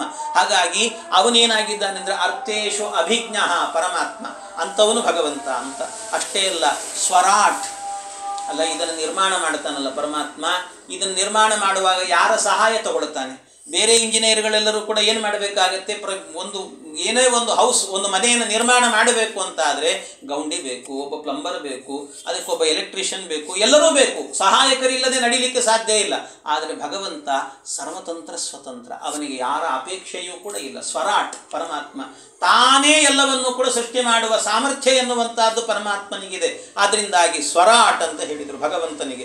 ಅವನು ಸ್ವತಂತ್ರನಾಗಿದ್ದಾನೆ ಅಂತ ಅರ್ಥ. ಸ್ವತಂತ್ರನಾಗಿದ್ದಾನೆ, ಇದು ಮತ್ತೊಂದು ಲಕ್ಷಣ ಪರಮಾತ್ಮನಿಗೆ. ಒಂದು ಸರ್ವಕರ್ತ ಅಂತ ಒಂದು ಲಕ್ಷಣ, ಸರ್ವಜ್ಞ ಅಂತ ಒಂದು ಲಕ್ಷಣ, ಇನ್ನೊಂದು ಸ್ವತಂತ್ರ ಅಂದರೆ ಸ್ವರಾಟ್, ಎಲ್ಲವನ್ನೂ ಕೂಡ ಸೃಷ್ಟಿ ಮಾಡತಕ್ಕಂಥವನು ಪರಮಾತ್ಮ ಅಂತ ಅರ್ಥ. ಇದಲ್ಲದೆ ಭಗವಂತನಿಗೆ ಇನ್ನೊಂದು ಲಕ್ಷಣ ಏನು ಅಂದರೆ ತೇನೇ ಬ್ರಹ್ಮ ಹೃದಯ ಆದಿಕವಯೇ ಮುಹ್ಯಂತೆ ಯಂ ಸೂರಯ. ತೇನೇ ಬ್ರಹ್ಮ ಹೃದಯ ಆದಿಕವಯೇ. ತೇನೇ ಬ್ರಹ್ಮ ಹೃದಯ ಅಂದರೆ ಭಗವಂತ ತಾನೇ ಚತುರ್ಮುಖ ಬ್ರಹ್ಮದೇವರನ್ನು ಸೃಷ್ಟಿ ಮಾಡಿದವನು ಭಗವಂತ. ತಾನೇ ಅವನು ಆದಿಕವಿ ಅಂತ ಕರೆಸಿಕೊಂಡಿದ್ದಾನೆ ಬ್ರಹ್ಮದೇವ. ಆ ಆದಿಕವಿಯನ್ನು ಸೃಷ್ಟಿ ಮಾಡಿ ಅಷ್ಟೇ ಅಲ್ಲ, ತೇನೆ ಅವನಿಗೆ ವಿಸ್ತಾರವಾಗಿ ಭಗವಂತ ಏನು ಮಾಡಿದ್ದಾನಂತೆ ಎಲ್ಲ ರೀತಿಯಾದಂಥ ವೇದಗಳ ಉಪದೇಶವನ್ನು ಮಾಡಿದ್ದಾನೆ ಭಗವಂತ ಅಂತ. ಪರಮಾತ್ಮನೇ ಎಲ್ಲವನ್ನೂ ಕೂಡ ಯೋ ಬ್ರಹ್ಮಾಣಂ ವಿದದಾತಿ ಪೂರ್ವಂ ಯೋ ವೇದಾಂಶ ಪ್ರಹಿಣೋತಿ ತಸ್ಮೈ ಅಂತ.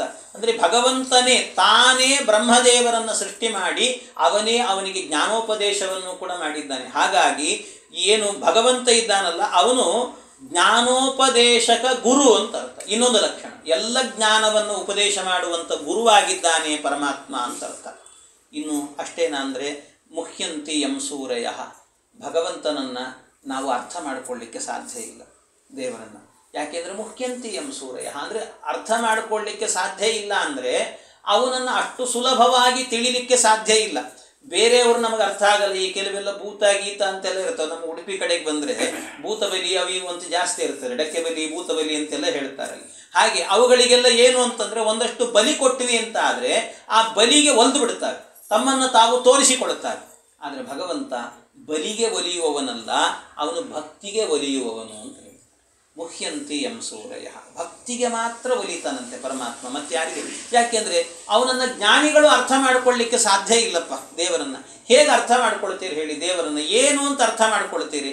ಭಗವಂತ ರಾಮನಾಗಿ ಅವತಾರವನ್ನು ಮಾಡುತ್ತಾನೆ, ಹನುಮಂತನಿಂದ ಸೇವೆಯನ್ನು ಸ್ವೀಕಾರ ಮಾಡುತ್ತಾನೆ. ಕೃಷ್ಣನಾಗಿ ಅವತಾರವನ್ನು ಮಾಡುತ್ತಾನೆ, ಅರ್ಜುನನಿಗೆ ಸಾರಥಿಯಾಗಿ ನಿಂತುಕೊಳ್ಳುತ್ತಾನೆ. ಹಾಗಾದರೆ ಭಗವಂತ ಸೇವೆ ಸ್ವೀಕಾರ ಮಾಡುವವನು ಅಥವಾ ಸೇವೆ ಮಾಡುವವನು? ಏನು ಅಂತ ಅರ್ಥ ಮಾಡಿಕೊಳ್ಬೇಕು. ಏನು ಅಂತ ಅರ್ಥ ಆಗಲ್ಲ ಅನ್ನೋದನ್ನು ಅರ್ಥ ಮಾಡ್ಕೊಳ್ಬೇಕಷ್ಟೇ ದೇವರನ್ನು. ಇದು ಭಗವಂತ ಅಂತಂದರೆ. ಹಾಗಾಗಿ ಮುಖ್ಯಂತಿ ಯಂ ಸೂರಯ, ದೇವರನ್ನು ಪರಿಪೂರ್ಣವಾಗಿ ಅರ್ಥ ಮಾಡಿಕೊಳ್ಳಲಿಕ್ಕೆ ಸಾಧ್ಯ ಇಲ್ಲ ಅನ್ನೋದು ಒಂದು ಲಕ್ಷಣ, ಭಗವಂತನ ಲಕ್ಷಣ ಇದು ಅಂತ ಹೇಳ್ತಾರೆ. ಹಾಗೆ ಇಂಥ ಪರಮಾತ್ಮ ಏನು ಮಾಡಿದ್ದಾನೆ ಅಂದರೆ ತೇಜೋ ವಾರಿ ಮೃದಾಂ ಯಥಾ ವಿನಿಮಯ ಯತ್ರ ತ್ರಿಸರ್ಗ ಅಮೃಷಾ ಮೃಷಾ, ಏನು ಬೇಕಾದರೆ ಅಂದರೆ ತೇಜೋವಾರಿ ಅಂದರೆ ಮೊದಲು ಹೇಳಿದ್ರಲ್ಲ ಜನ್ಮಾದ್ಯಸ್ಯ ಯತಃ ಅಂತ, ಸೃಷ್ಟ್ಯಾದಿಗಳನ್ನು ಮಾಡಿದ್ದಾನೆ ಅಂತ ಹೇಳಿದ್ರಲ್ಲ. ಆ ಸೃಷ್ಟಿಯ ವಿಸ್ತಾರವನ್ನೇ ಅಂದರೆ ಸೃಷ್ಟಿ ಏನೇನು ಮಾಡಿದ್ದಾನೆ ಅನ್ನೋದ್ರ ವ್ಯಾಖ್ಯಾನವನ್ನು ಮಾಡ್ತಿದ್ದಾರೆ ಮುಂದೆ. ಅಂದರೆ ಏನೇನು ಮಾಡಿದ್ದಾನೆ ಅಂದರೆ ತೇಜೋ ವಾರಿ ಮೃದಾಂ ಯಥಾ ವಿನಿಮಯ. ತೇಜ ಅಂದರೆ ಈಶ ಸೃಷ್ಟಿಯನ್ನು ಮಾಡಿದ್ದಾನೆ, ಜೀವ ಸೃಷ್ಟಿಯನ್ನು ಮಾಡಿದ್ದಾನೆ, ಜಡ ಸೃಷ್ಟಿಯನ್ನು ಮಾಡಿದ್ದಾನೆ ಭಗವಂತ. ತೇಜ ಅಂದರೆ ದೀಪ ಅಂತ ಅರ್ಥ. ತೇಜಸ್ಸು ಅಂದರೆ ಬೆಂಕಿ, ದೀಪ. ಒಂದು ದೀಪದಿಂದ 10 ದೀಪಗಳನ್ನು ಹಚ್ತೇವೆ, 100 ದೀಪಗಳನ್ನು ಹಚ್ತೇವೆ, 1,00,000 ದೀಪಗಳನ್ನು ಹಚ್ಚುತ್ತೇವೆ. ಹಾಗಾದರೆ ಒಂದು ದೀಪದಿಂದ 10 ದೀಪಗಳನ್ನು ಹಚ್ಚಿದಂತೆ ತನ್ನಿಂದ ತನ್ನ ರೂಪಗಳನ್ನೇ ಸಾವಿರಾರು ರೂಪಗಳನ್ನು, ಅನಂತ ರೂಪಗಳನ್ನು ಹೊರಗೆ ಹಾಕ್ತಾನಂತೆ ಭಗವಂತ. ಇದು ತನ್ನನ್ನು ತಾನು ಸೃಷ್ಟಿ ಮಾಡಿಕೊಳ್ಳೋದಿದೆಯಲ್ಲ, ಇದನ್ನು ಈಶ ಸೃಷ್ಟಿ ಅಂತ ಕರೀತಾರೆ ಭಗವಂತ. ತೇಜ ಅಂತ ಹೇಳಿದ್ರು. ಅದಕ್ಕೆ ದೀಪದಿಂದ ದೀಪ ಬೆಳಗಿದಂತೆ ಅಂತ. ಭಗವಂತನ ರೂಪಗಳಲ್ಲಿ ಭೇದ ಇದೆಯಾ? ಭೇದ ಇಲ್ಲ. ನಾವು ಹೇಳೋದು ನಮ್ಮ ಸಿದ್ಧಾಂತ ಭೇದ ಇಲ್ಲ ಅಂತ. ಹಾಗಾದರೆ ಮತ್ತೆ ದೀಪಕ್ಕೂ ಭೇದ ಇದೆಯೋ ಇಲ್ಲೋ? ಈ ದೀಪಕ್ಕೂ ಆ ದೀಪಕ್ಕೂ ಭೇದ ಇದೆಯೋ ಇಲ್ಲೋ? ಭೇದ ಇದೆ. ಯಾಕೆ ಅಂದರೆ ಒಂದು ವೇಳೆ ಅಭೇದ ಇದೆ ಅಂತ ಆದರೆ ಆ ದೀಪ ಆರಿ ಹೋಯಿತು ಅಂದರೆ ಈ ದೀಪ ಉರಿಬಾರದು. ಈ ದೀಪ ಉರಿತಾ ಇರ್ತದೆ, ಆ ದೀಪ ಆರ್ತದೆ. ಹಾಗಾದರೆ ಒಂದು ದೀಪ ಆರುತ್ತೆ, ಇನ್ನೊಂದು ದೀಪ ಬೆಳಗುತ್ತೆ ಅಂತ ಆದರೆ ಅದಕ್ಕೂ ಇದಕ್ಕೂ ಭೇದ ಇದೆ ಅಂತ. ಒಂದು ವೇಳೆ ಅಭೇದ ಇದ್ದರೆ ಎರಡೂ ಒಟ್ಟಿಗೆ ಆರಬೇಕು, ಎರಡೂ ಒಟ್ಟಿಗೇನೆ ಉರಿಬೇಕು. ಹಾಗಾಗಿ ಭೇದ ಇದೆ. ಹಾಗಾದರೆ ಅದೇ ರೀತಿ ದೀಪಕ್ಕೆ ಹೋಲಿಕೆ ಕೊಟ್ಟದ್ದರಿಂದಾಗಿ ಭಗವಂತನಿಗೂ ಕೂಡ ಒಂದು ದೀಪದಿಂದ ಅನಂತ ದೀಪಗಳನ್ನು ಹಚ್ಚಿದಂತೆ ಭಗವಂತನ ರೂಪಗಳು ಅಂತ ಹೇಳಿದರೆ, ಹಾಗಾದರೆ ಭಗವಂತನ ಅನಂತ ರೂಪಗಳಿಗೂ ಕೂಡ ಭೇದ ಇದೆ ಅಂತಾಯ್ತಲ್ವಾ ಅಂತ ಹೇಳಿದರೆ, ಅದಕ್ಕೆ ಶ್ರೀಮದ್ ಆಚಾರ್ಯರು ಹೇಳ್ತಾರೆ ತಾತ್ಪರ್ಯದಲ್ಲಿ ಇಲ್ಲ. ಯಾಕೆ ಅಂದರೆ ಭಗವಂತನ ದೀಪಗಳಲ್ಲಿ ಭೇದ ಇದ್ದರೂ ಕೂಡ ದೀಪದ ಅಂತರ್ಯಾಮಿಯಾಗಿ ಒಂದು ಅಗ್ನಿ ಇದೆಯಲ್ಲ, ಆ ಅಗ್ನಿ ದೇವ ಒಬ್ಬನೇ ಅಂತ ಇಟ್ಟುಬಿಡುತ್ತೆ. ಅಗ್ನಿದೇವ ಒಬ್ಬನೇ. ಹಾಗಾಗಿ ಆ ಅಗ್ನಿದೇವನಿಗೆ ಅಲ್ಲಿರುವಂಥ ಅಗ್ನಿಗೂ ಇಲ್ಲಿರುವಂಥ ಅಗ್ನಿಗೂ ಅಂದರೆ ಒಳಗಡೆ ಒಬ್ಬ ಅಗ್ನಿದೇವ ಇದ್ದಾನೆ. ಆ ಅಗ್ನಿದೇವ ಒಬ್ಬನೇ, ಅವನೊಬ್ಬನೇ. ಹೇಗೆ ಅವನಿಗೆ ಐಕ್ಯ ಎನ್ನುವಂಥದ್ದಿದೆಯೋ ಅದೇ ರೀತಿಯಲ್ಲಿ ಭಗವಂತನಿಗೂ ಕೂಡ ಐಕ್ಯ ಎನ್ನುವಂಥದ್ದು ಇದೆ ಅಂತ ಚಿಂತನೆ ಮಾಡಬೇಕು ಅಂತ ಶ್ರೀಮದಾಚಾರ್ಯರು ಹೇಳುತ್ತಾರೆ. ಹೀಗೆ ಪರಮಾತ್ಮ ಇದ್ದಾನೆ ಅಂತ. ಇದು ಇಷ್ಟೇ ಅಲ್ಲ, ಅದರ ಜೊತೆಗೆ ತೇಜ, ಈ ಜಗತ್ತನ್ನು ಭಗವಂತ ಸೃಷ್ಟಿ ಮಾಡಿದ, ಅಂದರೆ ಮನುಷ್ಯರನ್ನೆಲ್ಲ ಸೃಷ್ಟಿ ಮಾಡಿದ. ವಾರಿ ಅಂತ ಹೇಳಿದರು.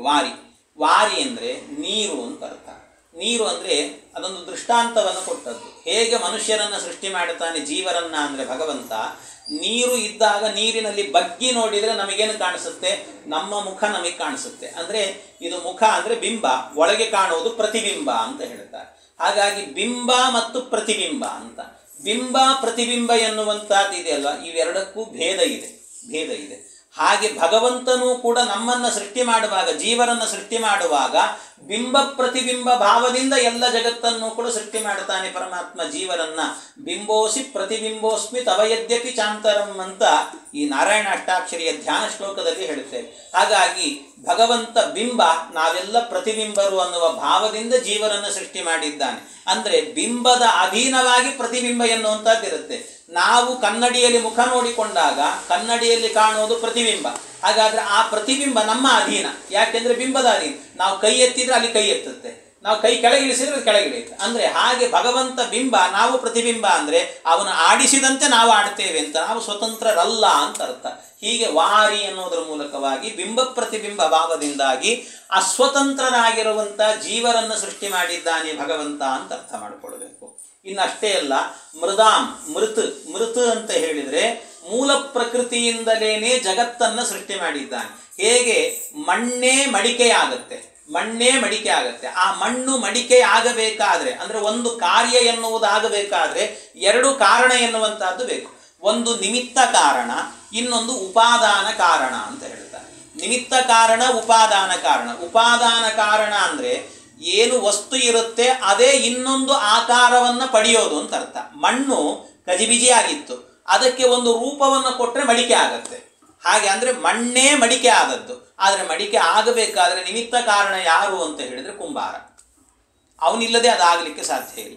ಹಾಗೆ ಈ ಜಗತ್ತು ಎನ್ನುವಂಥದ್ದು ಕೂಡ ಹೀಗೆ ಅಂತ ವ್ಯವಸ್ಥಿತವಾಗಿ ಅದು ಸೃಷ್ಟಿ ಆಗಬೇಕಾದ್ರೆ ಮೂಲ ಪ್ರಕೃತಿ ಇದೆ.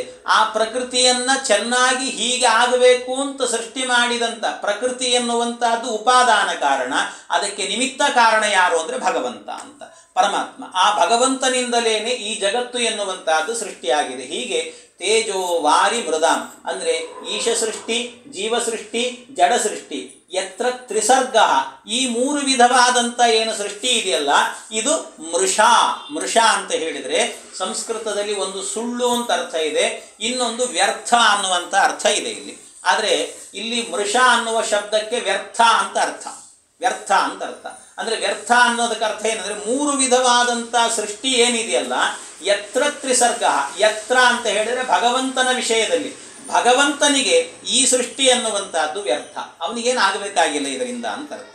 ಈ ಪ್ರಪಂಚದಿಂದ ಅವನಿಗೆ ಆಗಬೇಕಾದ್ದೇನೂ ಇಲ್ಲ ಅಂತ. ಯತ್ರ ತ್ರಿಸರ್ಗ ಮೃಷ ಅನ್ನೋದಕ್ಕೆ ಸುಳ್ಳು ಅಂತ ಬಹಳ ಜನ ಅರ್ಥ ಮಾಡಿದ್ದಾರೆ. ಆ ಅರ್ಥ ಇಲ್ಲಿಲ್ಲ. ಯಾಕೆಂದರೆ ಭಾಗವತದಲ್ಲಿ ಸಾಮಾನ್ಯವಾಗಿ ಮೃಷ ಅನ್ನುವಂಥ ಶಬ್ದ ಎರಡು ಬಾರಿ ಕೇಳಿಸುತ್ತೆ. ಸಾಮಾನ್ಯ ಒಂದು ಇಲ್ಲಿ ಆರಂಭದ ಶ್ಲೋಕದಲ್ಲಿ ಆಗಬೇಕಾದ್ರೆ ಇದು ಕೇಳಿಸುತ್ತೆ, ಯತ್ರ ತ್ರಿಸರ್ಗೋ ಮೃಷ ಅಂತ ಕೇಳಿಸುತ್ತೆ. ಇನ್ನೊಂದಾಗಬೇಕಾದ್ರೆ ಭಿತ್ವಾ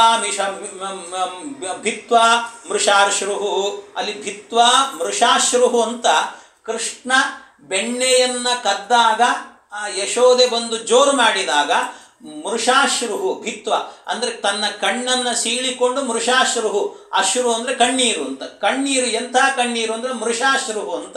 ಮೃಷಾಶ್ರುಹು ಅನ್ನೋದಕ್ಕೆ ಅಲ್ಲಿ ಮೃಷ ಅಂದರೆ ಸುಳ್ಳಾದ ಕಣ್ಣೀರು ಅಂತ ಅರ್ಥ ಮಾಡಿಲ್ಲ, ಸುಳ್ಳಾದ್ದಲ್ಲ, ಮತ್ತೇನು ವ್ಯರ್ಥವಾದ ಕಣ್ಣೀರು ಹಾಕಿದ ಅಂತ ಹೇಳ್ತಾರೆ. ಅವನಿಗೇನು ಅದು ಆಗಬೇಕಾಗಿಲ್ಲ, ವ್ಯರ್ಥ ಸುಮ್ಮನೆ ಕಣ್ಣೀರು ಅಂತ. ಆ ರೀತಿಯಲ್ಲಿ ಅಂತ ವ್ಯರ್ಥ ಅನ್ನುವ ಅರ್ಥವನ್ನು ಅಲ್ಲಿ ಹೇಳಿದ್ದಾರೆ. ಹಾಗಾಗಿ ಭಾಗವತದಲ್ಲಿ ಬಂದಂಥ ಎರಡು ಕಡೆ ಬಂದಿರುವಂಥ ಮೃಷಾ ಶಬ್ದಕ್ಕೂ ಕೂಡ ವ್ಯರ್ಥ, ಅಲ್ಲಿ ವ್ಯರ್ಥ ಅನ್ನೋ ಅರ್ಥ ಹೇಳಿದ್ದೀವಿ ಅಂದರೆ ಇಲ್ಲೂ ಅದೇ ಅರ್ಥ ಇಟ್ಟುಕೊಳ್ರಿ ಅಂತ ಹೇಳ್ತಾರೆ. ಹಾಗಾಗಿ ಮೃಷಾ ಅನ್ನೋದಕ್ಕೆ ವ್ಯರ್ಥ ಅಂತ. ಭಗವಂತನಿಗೆ ಈ ಮೂರು ವಿಧವಾದಂಥ ಏನು ಸೃಷ್ಟಿ ಇದೆ ಅಲ್ವಾ, ಇದು ಅವನಿಗೇನೂ ಆಗಬೇಕಾಗಿಲ್ಲ ಪರಮಾತ್ಮನಿಗೆ. ಮೃಷಾ ಇದೆಲ್ಲವೂ ಕೂಡ ವ್ಯರ್ಥ. ಆದರೆ ಯತ್ರ ತ್ರಿಸರ್ಗ ಮೃಷ ಅಲ್ಲ ಅಮೃಷ, ಇನ್ನೊಂದು ಅರ್ಥ, ಇನ್ನೊಂದು ವ್ಯಾಖ್ಯಾನ ಏನು ಅಂದರೆ ಯತ್ರ ಅಂದರೆ ಜೀವರ ವಿಷಯದಲ್ಲಾಗುವಾಗ ಈ ಪ್ರಪಂಚದ ಸೃಷ್ಟಿ ಅನ್ನುವಂಥದ್ದು ಅಮೃಷ, ವ್ಯರ್ಥ ಅಲ್ಲ ಅಂತ ಅರ್ಥ. ವ್ಯರ್ಥ ಅಲ್ಲ. ಯಾಕೆ ಅಂದರೆ ಜೀವರು ಸಾಧನೆ ಮಾಡಿಕೊಳ್ಳಿ ಅನ್ನೋದಕ್ಕೋಸ್ಕರವೇನೆ ಈ ಸೃಷ್ಟಿಯನ್ನು ಮಾಡಿದ್ದು ಭಗವಂತ. ಆದ್ದರಿಂದ ಯತ್ರ ತ್ರಿಸರ್ಗ ಅಂದರೆ ಯತ್ರ ಅಂದರೆ ಭಗವಂತನ ವಿಷಯದಲ್ಲಿ ಅಂತ ಅರ್ಥ ಇಟ್ಟುಕೊಂಡ್ರೆ ಆಗ ವ್ಯರ್ಥ ಇದು. ಆದರೆ ಯತ್ರ ಅಂದರೆ ಜೀವರ ವಿಷಯದಲ್ಲಿ ಅಂತ ಇಟ್ಟುಕೊಂಡ್ರೆ ಇದು ಅಮೃಷ. ಅಮೃಷ ಅಂತ ಹೇಳಿದರೆ ಇದು ಏನಾಗಿದೆ ಅಂತಂದರೆ ಸಾರ್ಥಕವಾಗಿದೆ, ವ್ಯರ್ಥವಾಗಿಲ್ಲ ಅಂತ ಅರ್ಥ. ಇಂಥ ಪ್ರಪಂಚವನ್ನು ಸೃಷ್ಟಿ ಮಾಡಿದಂಥ ಭಗವಂತ ಇದ್ದಾನಲ್ಲ, ಎಲ್ಲವನ್ನು ಸೃಷ್ಟಿ ಮಾಡಿ ಎಲ್ಲದರಲ್ಲೂ ಒಂದು ಚೈತನ್ಯವನ್ನು ಕೊಡಬೇಕು ಅಂತ ತತ್ ಸೃಷ್ಟ ತದೇವಾನುಪ್ರಾವಿಶತ್, ಎಲ್ಲವನ್ನೂ ಕೂಡ ಸೃಷ್ಟಿ ಮಾಡಿ ತಾನೇ ಅದರ ಒಳಗೆ ಪ್ರವೇಶವನ್ನು ಮಾಡಿದ್ದಾನಂತೆ ಭಗವಂತ. ಹೀಗೆ ಎಲ್ಲ ಕಡೆಯಲ್ಲೂ ಕೂಡ ಪ್ರವೇಶವನ್ನು ಮಾಡಿದಂಥ ಪರಮಾತ್ಮ ಈ ಜಗತ್ತನ್ನು ಸೃಷ್ಟಿ ಮಾಡಿದ್ದಾನೆ. ಅನೇಕರು ಹೇಳ್ತಾರೆ, ಅಲ್ಲಪ್ಪ ಈ ಪ್ರಪಂಚವನ್ನು ಸೃಷ್ಟಿ ಮಾಡಬೇಕಾದ್ರೆ ಯಾರೂ ಇಲ್ಲಪ್ಪ, ದೇವರು ಅಂತ ಯಾಕೆ ಹೇಳ್ತಾ ಇದ್ದೀರಿ? ಇಲ್ಲವೇ ಇಲ್ಲ. ಯಾರೂ ಇಲ್ಲದೇನೂ ಕೂಡ ಸೃಷ್ಟಿ ಎನ್ನುವಂತಹದ್ದು ಆಗತ್ತೆ. ಬಿಗ್ ಬ್ಯಾಂಗ್ ಥಿಯರಿ ಇದ್ದ ಹಾಗೆ, ಒಂದು ಬಲೂನ್ ಅಂತೆ, ಅದು ಒಡೆಯಿತು, ಗಾಳಿ ತುಂಬಿತ್ತು, ತಾನಾಗಿ ಸೃಷ್ಟಿ ಆಯಿತು ಅಂತ. ಅದನ್ನು ಪರಿಣಾಮವಾದ ಅಂತ ಹೇಳ್ತಾರಲ್ಲ. ಪರಿಣಾಮವಾದ ಅಂದರೆ ಈ ಹಾಲಿರುತ್ತೆ, ಹಾಲು ಮೊಸರಾಗುತ್ತೆ. ಹಾಲು ಮೊಸರಾಗಬೇಕಾದ್ರೆ ಏನು ಮಾಡ್ತೇವೆ ನಾವು ಅಂತಂದರೆ ಅದಕ್ಕೆ ಹೆಪ್ಪಾಕ್ತೇವೆ. ಹೆಪ್ಪು ಹಾಕಿದ ಕೂಡಲೇ ರಾತ್ರಿ ಏನಾಗಿರುತ್ತೆ, ರಾತ್ರಿ ನಾವು ಹೆಪ್ಪು ಹಾಕಿದ್ದೇವೆ ಮಲಗಿಬಿಟ್ವಿ ಅಷ್ಟೇ. ನಾವೇನಾದರೂ ಒಳಗಡೆ ಹಾಲಿನೊಳಗೆ ಮುಳುಗಿ ಕೆಮಿಕಲ್ ರಿಯಾಕ್ಷನ್ ಮಾಡಿ ಅದನ್ನೆಲ್ಲ ಹಾಲಿನ ಕಣಗಳನ್ನೆಲ್ಲ ಗಟ್ಟಿಗಟ್ಟಿ ಮಾಡಿ ಅದನ್ನೇನಾದ್ರು ಮಾಡಿದ್ವಿ ನಾವು? ಏನಿಲ್ಲ, ತನ್ನಷ್ಟಕ್ಕೆ ತಾನೇ ಪರಿಣಾಮ ಆಯಿತು. ಹೇಗೋ ಜಗತ್ತು ಕೂಡ ಹಾಗೆ ತನ್ನಷ್ಟಕ್ಕೆ ತಾನೇ ಪರಿಣಾಮ ಆಗುತ್ತೆ, ಸೃಷ್ಟಿ ಆಗತ್ತೆ ಹೊರತು ಯಾವುದೇ ರೀತಿಯಾಗಿರುವಂತಹ ಒಬ್ಬ ಕರ್ತೃ ಎನ್ನುವವನು ಬೇಕಾಗಿಲ್ಲ ಅಂತ. ಅದಕ್ಕೆ ಹೇಳ್ತಾರೆ, ಆಚಾರ್ಯ ಹೇಳ್ತಾರೆ, ಹಾಲು ಮೊಸರಾಯಿತು, ಹೌದು ಒಪ್ಪಿಕೊಳ್ತೀವಿ, ಇಲ್ಲ ಅಂತ ಹೇಳಿಲ್ಲ. ಆದರೆ ಹಾಲು ಮೊಸರಾಯ್ತು ಹೇಗೆ? ಅದಕ್ಕೆ ಹೆಪ್ಪು ಹಾಕಿದ್ವಲ್ಲ. ಹೆಪ್ಪು ಹಾಕಬೇಕಾದ್ರೆ ಹೆಪ್ಪು ಹಾಕುವ ಒಬ್ಬ ಪುರುಷ ಬೇಕಲ್ವ, ಅವನಿಂದ ಇದ್ರೆ ಹೇಗಾಗ್ಲಿಕ್ಕೆ ಸಾಧ್ಯ? ಹಾಗಾಗಿ ಒಬ್ಬ ಚೈತನ್ಯ ಅಂದರೆ ಒಬ್ಬ ವ್ಯಕ್ತಿ ಇಲ್ಲದೇನೆ ಒಂದು ಸೃಷ್ಟಿ ಆಗಲಿಕ್ಕೆ ಸಾಧ್ಯವೇ ಇಲ್ಲ ಜಗತ್ತಿನಲ್ಲಿ.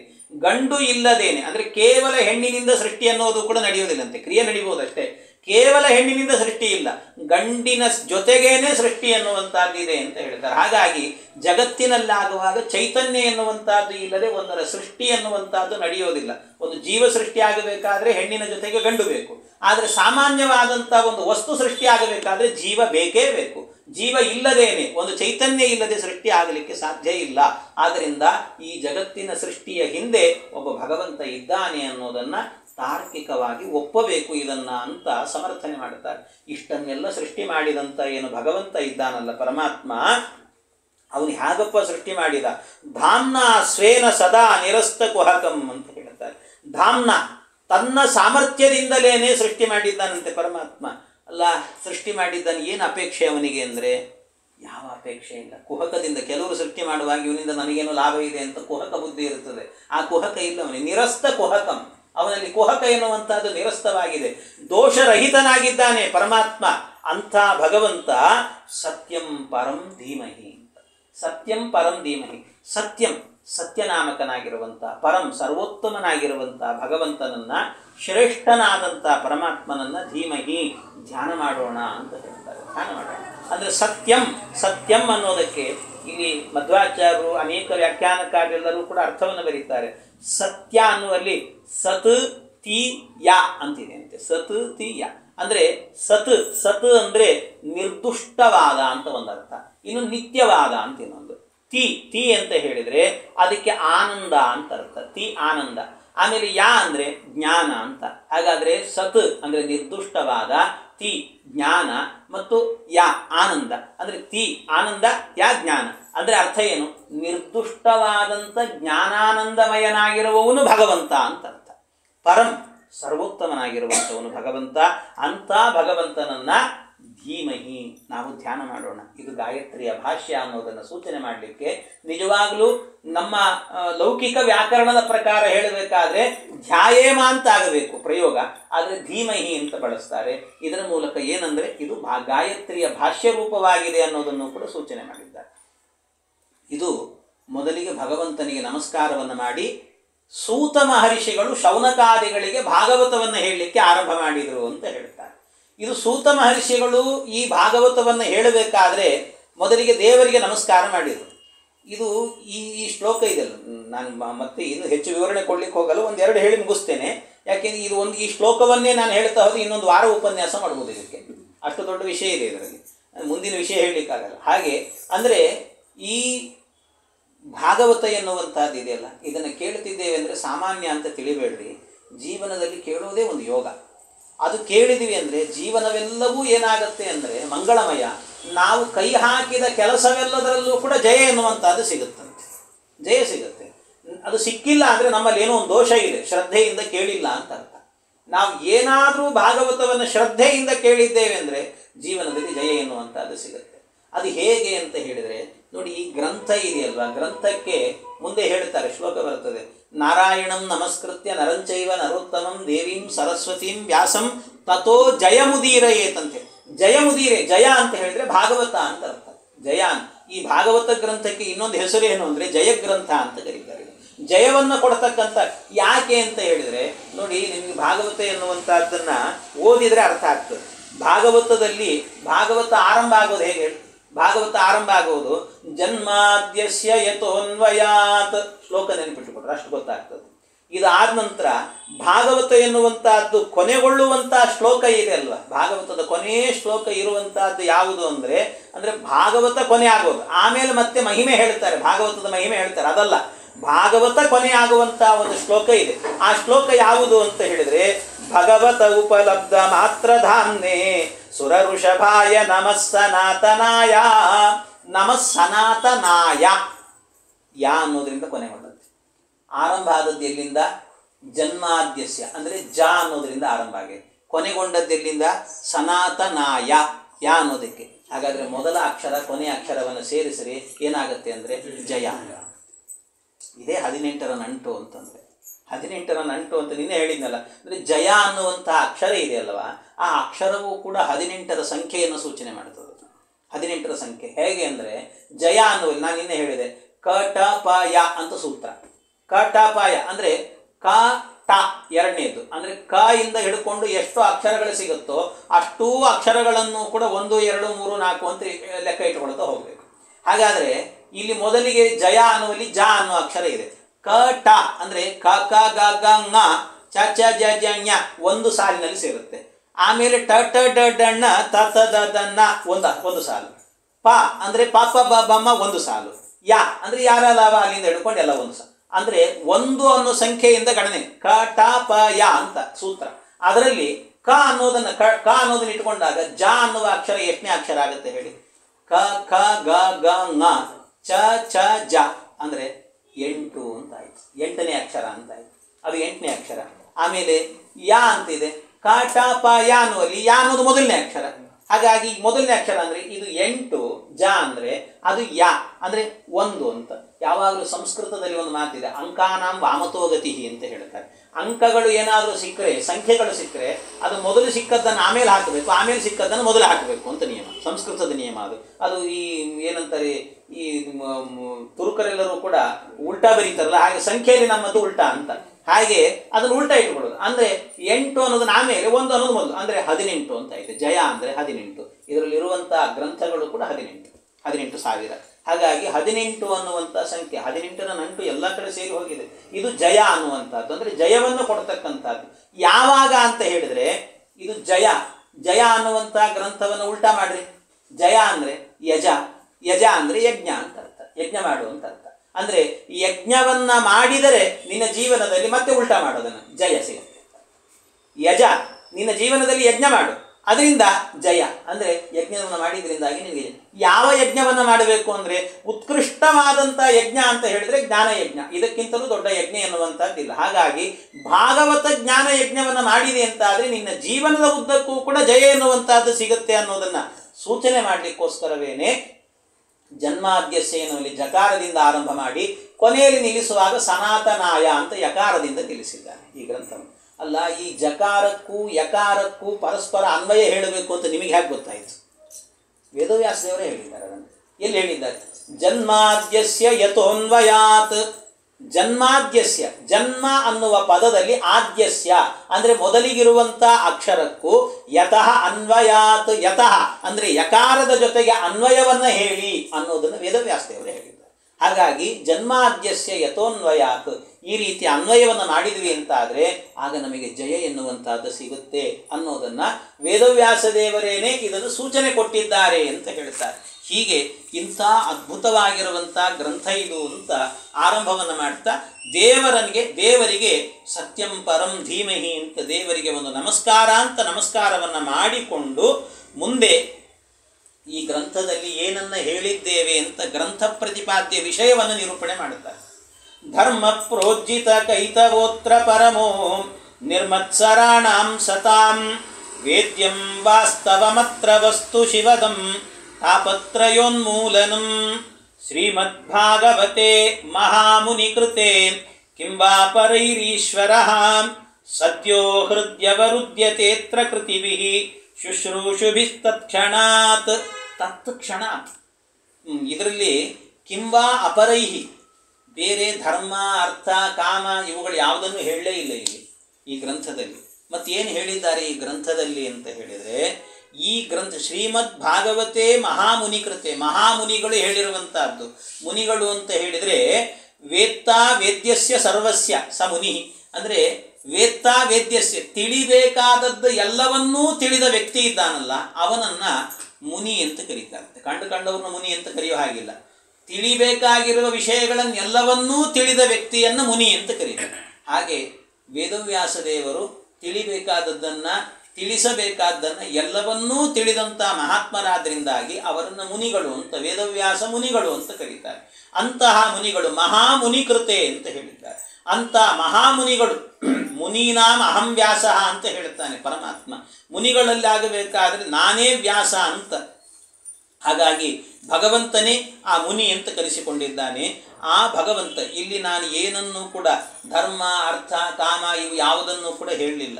ಮತ್ತೇನು ಹೇಳಿದ್ದೇನೆ ಅಂದರೆ ಧರ್ಮ ಅಂತ ಹೇಳಿದರು. ಧರ್ಮವನ್ನು ಹೇಳಿದ್ದೇನೆ. ಏನು ಧರ್ಮ, ಯಾವುದು ಧರ್ಮ, ಹೇಗೆ ಬದುಕಿದರೆ ಧರ್ಮ, ಆ ಧರ್ಮದ ಬಗ್ಗೆ ನಾನು ನಿರೂಪಣೆಯನ್ನು ಮಾಡಿದ್ದೇನೆ ಅಂತ ಹೇಳ್ತಾರೆ. ಆ ಧರ್ಮ ಯಾವಾಗ ಧರ್ಮ ಅಂತ ಕರೆಸಿಕೊಳ್ಳುತ್ತೆ ಅಂದರೆ ಪ್ರೋಜ್ಜಿತ ಕೈತವಃ ಅತ್ರ. ಪ್ರೋಜ್ಜಿತ ಕೈತವಃ ಅಂದರೆ ಕಪಟವಿಲ್ಲದ ಧರ್ಮ ಅಂತ ಅರ್ಥ. ಕೈತವ ಇರಬಾರ್ದು ಅದರಲ್ಲಿ, ಪ್ರೋಜ್ಜಿತವಾಗಿರಬೇಕು. ಪ್ರೋಜ್ಜಿತ ಅಂದರೆ ಅದನ್ನು ಬಿಟ್ಟಿರಬೇಕು. ಕೈತವವನ್ನು ಕೈತವ ಬಿಟ್ಟಿರೋದು ಅಂತ ಹೇಳಿದರೆ ಕಪಟವನ್ನು ಬಿಟ್ಟು ಇರೋದು ಅಂತ ಅರ್ಥ. ಕಾಪಟ್ಟೆ ಇರಬಾರ್ದು ಧರ್ಮದಲ್ಲಿ. ಮತ್ತೊಬ್ಬರು ನೋಡ್ತಾರೆ ಅಂತ ಧರ್ಮ ಮಾಡೋದು. ಅವ್ರು ಯಾರೂ ಇಲ್ಲ ಅಂದರೆ ಹೇಗೆ ಬೇಕಾದ್ರೆ ಹಾಗೆ ಮಾಡೋದು, ಹೇಗೆ ಬೇಕಾದ್ರೆ. ಯಾರು ಇಲ್ಲಲ್ಲ, ಯಾರು ಕೇಳೋರಿಲ್ಲ ಅಂತ ಅಂದ್ಕೊಂಡು ಸುಮ್ಮನೆ ಊಟ ಮಾಡಿಬಿಡೋದು. ಯಾರಾದರೂ ಇದ್ದಾರೆ ಅಂದರೆ ಮಾತ್ರ ನೈವೇದ್ಯ ಮಾಡ್ತೀನಿ, ವೈಷ್ಣದೇವ ಮಾಡ್ತೀನಿ ಅಂತ ಹೇಳೋದು ಅಷ್ಟೇ. ಇಲ್ಲ ಅಂದರೆ ತಮ್ಮಷ್ಟಕ್ಕೆ ತಾವು ಅಡಿಗೆ ಮಾಡೋದು, ಗ್ಯಾಸಲ್ಲಿ ಮಾಡೋದು, ತಿನ್ಕೊಂಬಿಡೋದು ಅಷ್ಟೇ. ಹಾಗಿರ್ತಾರೆ. ಇದು ಕಪಟವಾದಂಥ ಧರ್ಮ ಅಂತ ಹೇಳ್ತಾರೆ. ಇಂಥ ಕಾಪಟ್ಯ ಎನ್ನುವಂಥದ್ದು ಇರಬಾರ್ದು ಧರ್ಮವನ್ನು ಮಾಡುವಾಗ. ಆ ರೀತಿ ಬದುಕಬೇಕು. ಅಂಥ ಧರ್ಮವನ್ನೇ ಇಲ್ಲಿ ಹೇಳಿದ್ದೇವೆ. ಅಂಥವರೇ ಈ ಗ್ರಂಥವನ್ನು ಓದಬೇಕು ಅಂತ ಹೇಳ್ತಾರೆ. ಕಾಪಟ್ಯ ಇಲ್ಲದೆ ಇರುವಂಥ ವ್ಯಕ್ತಿಗಳು ಈ ಗ್ರಂಥವನ್ನು ಓದಬೇಕು. ಅದರಿಂದ ಈ ಕೆಲವೆಲ್ಲ ನಾವು ನೋಡ್ತೇವೆ. ಏನಂದರೆ ದಾಸರು ಹೇಳ್ತಾರೆ ಭಾಳ ಚೆನ್ನಾಗಿ. ಈ ಕೆಲವೊಮ್ಮೆ ಈ ಚಳಿಗಾಲ ಇದೆ ನೋಡಿ, ಸ್ವಲ್ಪ ಈ ಚಳಿಗಾಲ ಎಲ್ಲ ಇದ್ದಾಗ ಕೆಲವರು ಏನು ಅಂದರೆ ಪ್ರತಿನಿತ್ಯ ಬಾವಿ ಸ್ನಾನ ಅಂತ ಇಟ್ಕೊಂಡಿರ್ತಾರೆ. ಕೆಲವರಿಗೆ ಆಗಲ್ಲ. ಅದು ಆಗಲ್ಲ ಅಂತ ನಮ್ಮ ಕೈಲಿ ಆಗಲ್ಲಪ್ಪ ಅಂದ್ಕೊಂಡು ಸುಮ್ಮನೆ ಇರ್ತಾರೆ. ಇಲ್ಲ ನಾವು ಮಾಡ್ತೇವೆ ಅಂತ. ಆದರೆ ಮಾಡೋದೇನು ಅಂದರೆ ಮತ್ತೊಬ್ಬರು ನೋಡ್ತಾರೆ ಅಂತ ಮಾಡ್ತಾ ಇರ್ತಾರೆ. ಬಾವಿ ಸ್ನಾನ ಮಾಡ್ತೀನಿ, ತಣ್ಣೀರು ಸ್ನಾನ ಮಾಡ್ತೀನಿ, ಗಂಗಾ ಸ್ನಾನ ಮಾಡ್ತೀನಿ ಅಂತ ಹೋಗೋದು, ಯಾವುದೋ ಒಂದು ಕೊಳದ ಹತ್ತಿರಕ್ಕೆ ಹೋಗೋದು, ಮುಳುಗಿ ಹಾಕೋದು, ಜಪ ಮಾಡ್ತೀನಿ ಅಂತ ಕೂತ್ಬಿಡೋದು. ಆದರೆ ಮಾಡೋದೇನು ಅಂತ ಹೇಳಿದರೆ ಜಪ ಮಾಡ್ತೇನೆ ಅಂತ ಮುಖಕ್ಕೆಲ್ಲ ಮುಸುಕು ಹಾಕ್ಕೊಂಡು ಕೂತಿರ್ತಾರೆ. ಆದರೆ ಒಳಗೆಲ್ಲ ಯೋಚನೆಗಳೇನು ಅಂತ ಹೇಳಿದರೆ ಬೇಡವಾದ ಯೋಚನೆಗಳೇ ಬರ್ತಿರ್ತದೆ. ಇದೆಲ್ಲ ಉದರ ವೈರಾಗ್ಯ ಅಂತ ಹೇಳ್ತಾರೆ. ಇಂಥ ಹೊಟ್ಟೆಪಾಡಿಗೋಸ್ಕರ ಮಾಡುವಂಥ ಧರ್ಮ ಆಗಬಾರದು. ಅದು ಹೇಗೆ ಅಂದರೆ ಉದಯ ಕಾಲದಲ್ಲೆದ್ದು ಗಡಗಡ ನಡುಗುತ್ತ ಚಳಿಯಲಿ ಮಿಂದೆನೆಂದು ಹಿಗ್ಗುತ್ತಲೀ ಪರಸತಿಯರ ಗುಣ ಮನದಲ್ಲಿ ನೆನೆಯುತ್ತ. ಯಾವಾಗಲೂ ಮಾಡೋ ಕೆಲಸ ಏನು ಅಂತ ಹೇಳಿದರೆ ಬೆಳಗಿನ ಜಾವದಲ್ಲಿ ಎದ್ದು ಗಡಗಡ ನಡುಗುತ್ತಾ ಜಪ ಮಾಡ್ತೇನೆ ಅಂತ ಕೂತ್ಕೊಳ್ಳು. ಆದರೆ ಪರಸತಿಯರ ಗುಣ ಮನದಲ್ಲಿ ನೆನೆಯುತ್ತ. ಮತ್ತೊಬ್ಬರ ಬಗ್ಗೆ ಯೋಚನೆ ಮಾಡ್ತಾ ಕೂತಿದ್ದೆಯಲ್ಲ, ಏನು ದೇವರ ಧ್ಯಾನ ಮಾಡುತ್ತೆ. ಆದ್ದರಿಂದ ಮತ್ತೊಬ್ಬರು ನೋಡಲಿ ಅಂತ ಮಾಡ್ತಿ, ಆದರೆ ಮನಸ್ಸಿನಲ್ಲಿ ಆ ಭಾವ ಇಲ್ಲ. ಹಾಗಾಗಿ ಪ್ರೋಜ್ಜಿತ ಕೈತವಃ ಧರ್ಮ. ಇಲ್ಲಿ ಹೇಳಿರುವಂಥ ಧರ್ಮ ಯಾವುದು ಭಾಗವತದಲ್ಲಿ ಅಂದರೆ ಕಾಪಟ್ಯ ಇಲ್ಲದೆ ಇರುವ ಧರ್ಮದ ಬಗ್ಗೆ ನಿರೂಪಣೆ ಮಾಡಿದ್ದೇವೆ ಅಂಥದ್ದು. ಮತ್ತು ಇಲ್ಲಿ ತಿಳಿಬೇಕಾದದ್ದು ಯಾರನ್ನ ಅಂದರೆ ಸತಾಂ ವೇದ್ಯಂ, ಸಜ್ಜನರಿಗೆ ವೇದ್ಯನಾಗಿರುವಂಥವನು ಭಗವಂತ. ನಿರ್ಮತ್ಸರಾಣಾಂ ಸತಾಂ ಅಂತ ಹೇಳಿದರು. ನಿರ್ಮತ್ಸರಾಣಾಂ ಸತಾಂ. ನಿರ್ಮತ್ಸರಾಣಾಂ ಸತಾಂ ಅಂತ ಹೇಳಿದರೆ ಮಾತ್ಸರ್ಯ ಇಲ್ಲದೆ ಇರುವಂಥ ಸಜ್ಜನರಿಂದ ವೇದ್ಯನಾದವನು, ಸಜ್ಜನರಿಗೆ ವೇದ್ಯನಾದವನು. ಮಾತ್ಸರ್ಯ ಅಂದರೆ ಸಜ್ಜನರು ಅಂದಮೇಲೆ ಮಾತ್ಸರ್ಯ ಇರಬಾರ್ದು ಅಂತ ಅರ್ಥ. ಮತ್ತು ನಿರ್ಮತ್ಸರಾಣಾಂ ಯಾಕೆ? ಸಜ್ಜನರಾಗಬೇಕು. ಮಾತ್ಸರ್ಯ ಇತ್ತು ಅಂದರೆ ಅವನು ಸಜ್ಜನ ಹೇಗಾಗ್ತಾನೆ? ಮಾತ್ಸರ್ಯ ಇರಬಾರ್ದು ಅಂತಲೇ ಅರ್ಥ. ಆದರೆ ವೇದವ್ಯಾಸದೇವರು ಹೇಳುವಾಗ ನಿರ್ಮತ್ಸರಾಣಾಂ ಸತಾಂ ಅಂತ ಹೇಳ್ತಾರೆ. ಅಂದರೆ ಇದರ ಮೂಲಕ ಏನನ್ನು ಹೇಳ್ತಿದ್ದಾರೆ ಅಂದರೆ ಕೆಲವೊಮ್ಮೆ ಸಜ್ಜನರಿಗೂ ಕೂಡ ಮಾತ್ಸರ್ಯ ಬರುತ್ತದೆ ಅಂತ ಹೇಳ್ತಾರೆ. ಕೆಲವೊಮ್ಮೆ ಸಜ್ಜನರಿಗೂ. ಅದಕ್ಕೆ ನಿದರ್ಶನ ಯಾರು ಕೊಡುತ್ತೆ ಗೊತ್ತಾ? ಅರ್ಜುನ ಇದ್ದಾನಲ್ಲ, ಅರ್ಜುನನಿಗೆ ಏಕಲವ್ಯನಲ್ಲಿ ಮಾತ್ಸರ್ಯ ಇರಲಿಲ್ವ? ಇತ್ತಲ್ವ? ಮತ್ತೆ ಹಾಗಾಗಿ ಅರ್ಜುನನಿಗೆ ಏಕಲವ್ಯನಲ್ಲಿ ಮಾತ್ಸರ್ಯ ಇತ್ತು. ಆದ್ದರಿಂದ ಮಾತ್ಸರ್ಯ ಇಲ್ಲದೇ ಇರುವ ಸಜ್ಜನರು ಅಂದರೆ ಹಾಗಾದರೆ ದೋಷ ಆಯ್ತಲ್ವ ಅಂದರೆ ಅದು ದೋಷ ಆಗಲಿಲ್ಲ ಅಂತ ಹೇಳ್ತಾರೆ ಮಧ್ವಾಚಾರ್ಯ. ಯಾಕೆ ಅಂದರೆ ಯಾವಾಗಲೂ ಕೂಡ ಮಾತ್ಸರ್ಯ ಎನ್ನುವಂತಹದ್ದು ದುರ್ಜನರಲ್ಲಿ ಮಾತ್ಸರ್ಯವನ್ನು ಮಾಡಿದರೆ ಅದು ದೋಷ ಆಗೋದಿಲ್ಲಂತೆ. ಸಜ್ಜನರಲ್ಲಿ ಏನಾದರೂ ಕೂಡ ಮಾತ್ಸರ್ಯವನ್ನು ಮಾಡಿದರೆ ಅದು ದೋಷ ಆಗುತ್ತೆ ಅಂತ ಹೇಳ್ತಾರೆ.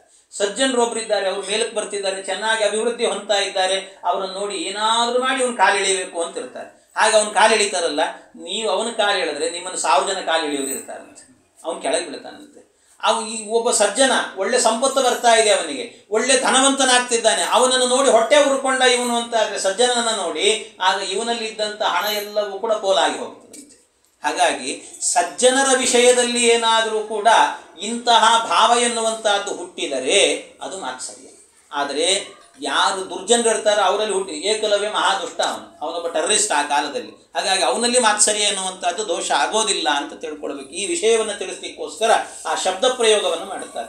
ಇನ್ನು ಭಗವಂತ ವಾಸ್ತವ ಮಾತ್ರ ವಸ್ತು ಶಿವದಂ, ಅವನು ಶಿವದಂ ಮಂಗಳವನ್ನು ಕೊಡ್ತಕ್ಕಂಥವನು ಪರಮಾತ್ಮ.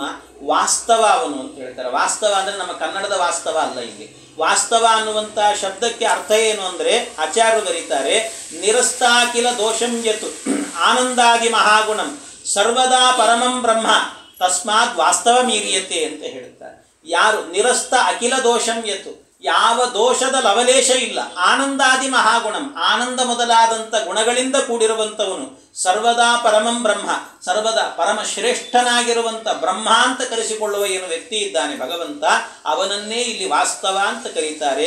ಅಂತಹ ವಾಸ್ತವನು ಈ ಗ್ರಂಥಕ್ಕೆ ವಿಷಯನಾಗಿದ್ದಾನೆ, ಪರಮಾತ್ಮನೇ ವಿಷಯನಾಗಿದ್ದಾನೆ. ಅವನನ್ನು ತಿಳಿದ್ರೆ ತಾಪತ್ರಯೋನ್ಮೂಲನಂ, ಎಲ್ಲ ತಾಪತ್ರಯಗಳು ಕೂಡ ಪರಿಹಾರ ಆಗತ್ತೆ. ಅದನ್ನೇ ಶ್ರೀಮದ್ ಭಾಗವತೆ ಮಹಾಮುನಿಕೃತೆ, ಅದನ್ನೇ ಈ ಗ್ರಂಥದಲ್ಲಿ ಭಾಗವತ ಎನ್ನುವಂಥ ಗ್ರಂಥದಲ್ಲಿ ಹೇಳಿದ್ದಾರೆ. ಕಿಂವಾಪರೈಹಿ ಧರ್ಮ ಅರ್ಥ ಕಾಮ ಇವುಗಳನ್ನು ತಗೊಂಡು ಏನ್ರಿ ಮಾಡ್ತೀರಿ ನೀವು? ಬೇಕಾಗಿಲ್ಲ. ಭಗವಂತನನ್ನು ತಿಳಿದೆ, ದೇವರನ್ನು ತಿಳಿದ್ರೆ ಎಲ್ಲವನ್ನೂ ತಿಳಿದಂತೆ. ಈ ಗ್ರಂಥವನ್ನು ತಿಳಿದ್ರೆ ಬೇರೆ ಎಲ್ಲವನ್ನೂ ಕೂಡ ನೀವು ದಾನ ಮಾಡಿದ್ರಿಂದ ದೇವರು ನಿಮ್ಮ ಹೃದಯದಲ್ಲಿ ಬಂದು ಕೂತ್ಕೊಳ್ತಾನೆ. ನೀವೇನೋ ಒಂದಷ್ಟು ಒಳ್ಳೆಯ ವಿಷಯ ಒಳ್ಳೆಯ ಕಾರ್ಯವನ್ನು ಮಾಡಿದರೆ ಅದರಿಂದಲೂ ದೇವರು ನಿಮ್ಮ ಹೃದಯದಲ್ಲಿ ಬರ್ತಾನೆ. ಏನೇನೋ ಮಾಡೋದ್ರಿಂದ ಬರ್ತಾನೆ. ಆದರೆ ಸ್ವಲ್ಪ ಬೇರೆ ಕೆಲಸಗಳನ್ನು ಒಳ್ಳೆಯ ಕೆಲಸ ಮಾಡೋದ್ರಿಂದ ಬೇರೆ ಕೆಲಸಗಳಿಂದಾಗಿ ಸ್ವಲ್ಪ ನಿಧಾನವಾಗಿ ನಿಮ್ಮ ಹೃದಯದಲ್ಲಿ ಬರ್ಬೋದು. ಆದರೆ ಭಾಗವತವನ್ನು ಕೇಳೋದು ಭಾಗವತವನ್ನು ಹೇಳೋದಿದೆಯಲ್ಲ, ಇದರಿಂದ ಸದ್ಯೋ ಹೃದಯವರುದ್ಯತೇತ್ರ ಕೃತಿವಿಹಿ, ಸದ್ಯ ಆ ಕೂಡಲೇನೆ ಭಗವಂತ ಹೃದಯದಲ್ಲಿ ಬಂದು ಕೂತ್ಕೊಳ್ತಾನಂತೆ. ಇದು ಭಾಗವತದ ವೈಶಿಷ್ಟ್ಯ ಅಂತ ಹೇಳುತ್ತಾರೆ. ಹಾಗಾಗಿ ಸದ್ಯ ಹೃದಯ ಅವರುದ್ಯತೆ ಅತ್ರ ಕೃತಿವಿಹಿ, ಇಂಥ ಒಂದು ದಿವ್ಯವಾದಂಥ ಗ್ರಂಥ, ಮಹಾಪುರುಷಾರ್ಥದಾಯಕವಾಗಿರುವಂಥ ಪೌರುಷ ಗ್ರಂಥ ಅಂತ ಹೇಳ್ತಾರೆ. ಪುರಾಣ ಗ್ರಂಥ, ಪುರಾಣಗಳ ರಾಜ ಅಂತ ಕರೆದಿದ್ದಾರೆ. ಅಂತಹ ಗ್ರಂಥ ಇದು ಅಂತ ಈ ರೀತಿಯಲ್ಲಿ ಈ ಗ್ರಂಥದಲ್ಲಿ ಹೇಳಿರುವ ವಿಷಯ ಧರ್ಮ ಮತ್ತು ಭಗವಂತನನ್ನು ಹೇಳಿದ್ದಾರೆ. ಆ ಭಗವಂತನನ್ನು ತಿಳಿಸುವಂಥ ಪ್ರಯತ್ನವನ್ನು ನಾನು ಮಾಡುತ್ತೇನೆ ಅಂತ ಮೊದಲಿಗೆ ಪ್ರತಿಜ್ಞೆಯನ್ನು ಮಾಡಿ, ಈ ಭಾಗವತ ಎನ್ನುವಂತಹದ್ದು ಸಾಮಾನ್ಯ ಅಲ್ಲ. ನಿಗಮ ಕಲ್ಪತರೋಹ ಗಳಿತಂ ಫಲಂ ಶುಕಮುಖಾದ ಅಮೃತದ್ರವ ಸಂಯುತಂ ಪಿಬತ ಭಾಗವತಂ ರಸಮಾಲಯಂ ಮುಹುರಹೋ ರಸಿಕಾಹ ಭುವಿ ಭಾವುಕಾಹ. ಇದು ವೇದವೆಂಬಂಥ ಕಲ್ಪವೃಕ್ಷದಲ್ಲಿ ಬಿಟ್ಟಂಥ ಮಾವಿನ ಹಣ್ಣು. ಇದನ್ನು ಮೊದಲು ಸವಿದವರು ಯಾರು ಅಂದರೆ ಶುಕಾಚಾರ್ಯರು. ಗಿಣಿ, ಆ ಗಿಣಿ ಮುಟ್ಟಿದ ಕೂಡಲೇ ಅದರಲ್ಲಿ ಅಮೃತದ ರಸ ಎನ್ನುವಂಥದ್ದು ತುಂಬಿದೆ. ನೀವು ಎಲ್ಲಿ ತೆಗೆದರೂ ಕೂಡ ನೀವು ತಿನ್ನುವ ಮಾವಿನ ಹಣ್ಣಿನಲ್ಲಿ ಅದು ಆಪೂಸ್ ಮಾವಿನ ಹಣ್ಣು ಅಂತ ತಂದರೂ ಕೂಡ ಅದರ ಮೇಲೆ ಸಿಪ್ಪೆ ಇರುತ್ತೆ, ಒಳಗೆ ಹೊರಟಿರ್ತದೆ, ನಾರಿರ್ತದೆ, ಎಲ್ಲ ಇರ್ತದೆ. ಆದರೆ ಈ ಒಂದು ಹಣ್ಣಿದೆಯಲ್ಲ ಭಾಗವತ ಅನ್ನುವ ಹಣ್ಣು, ಇದನ್ನು ನೀವು ಎಲ್ಲಿ ತೆಗೆದರೂ ಕೂಡ ಸಿಪ್ಪೆ ಇಲ್ಲ, ಗೊರಟಿಲ್ಲ, ನಾರಿಲ್ಲ, ಹಲ್ಲಿಗೆ ಸಿಕ್ಕಾಕೊಳ್ಳೋದು ಏನೂ ಇಲ್ಲ. ಎಲ್ಲಿ ನೋಡಿದರೂ ಕೂಡ ರಸಮಾಲಯಂ ಅಂತ ಹೇಳಿದ್ರು. ಎಲ್ಲ ಕಡೆಯಲ್ಲೂ ರಸ ಎನ್ನುವಂಥದ್ದು ತುಂಬಿದೆ ಹೊರತು ಎಲ್ಲೂ ಕೂಡ ಇದರಲ್ಲಿ ಬೇಡವಾದ ವಸ್ತು ಎನ್ನುವಂತಹದ್ದೇ ಇಲ್ಲ. ಅಂಥ ಒಂದು ದಿವ್ಯವಾದಂಥ ಗ್ರಂಥ. ಭಾವುಕರಾಗಿ ರಸಿಕರಾಗಿ ಈ ಭಾಗವತ ಗ್ರಂಥವನ್ನು ಪಾನ ಮಾಡಿ ಅಂತ ಹೇಳ್ತಾ ಈ ಭಾಗವತ ಗ್ರಂಥವನ್ನು ಆರಂಭ ಮಾಡುತ್ತಾರೆ. ಮುಂದೆ ಶ್ರೀಮದ್ ಭಾಗವತದಲ್ಲಿ ಏನೆಲ್ಲ ಹೇಳಿದ್ದಾರೆ ಅನ್ನುವ ಸಂಗತಿಯನ್ನು ಮತ್ತೆ ನಾಳೆ ದಿವಸ ಸೇರಿದಾಗ ಚಿಂತನೆ ಮಾಡೋಣ ಅಂತ ಹೇಳುತ್ತಾ ಇಂದಿನ ಉಪನ್ಯಾಸ ಕೃಷ್ಣಾರ್ಪಣ.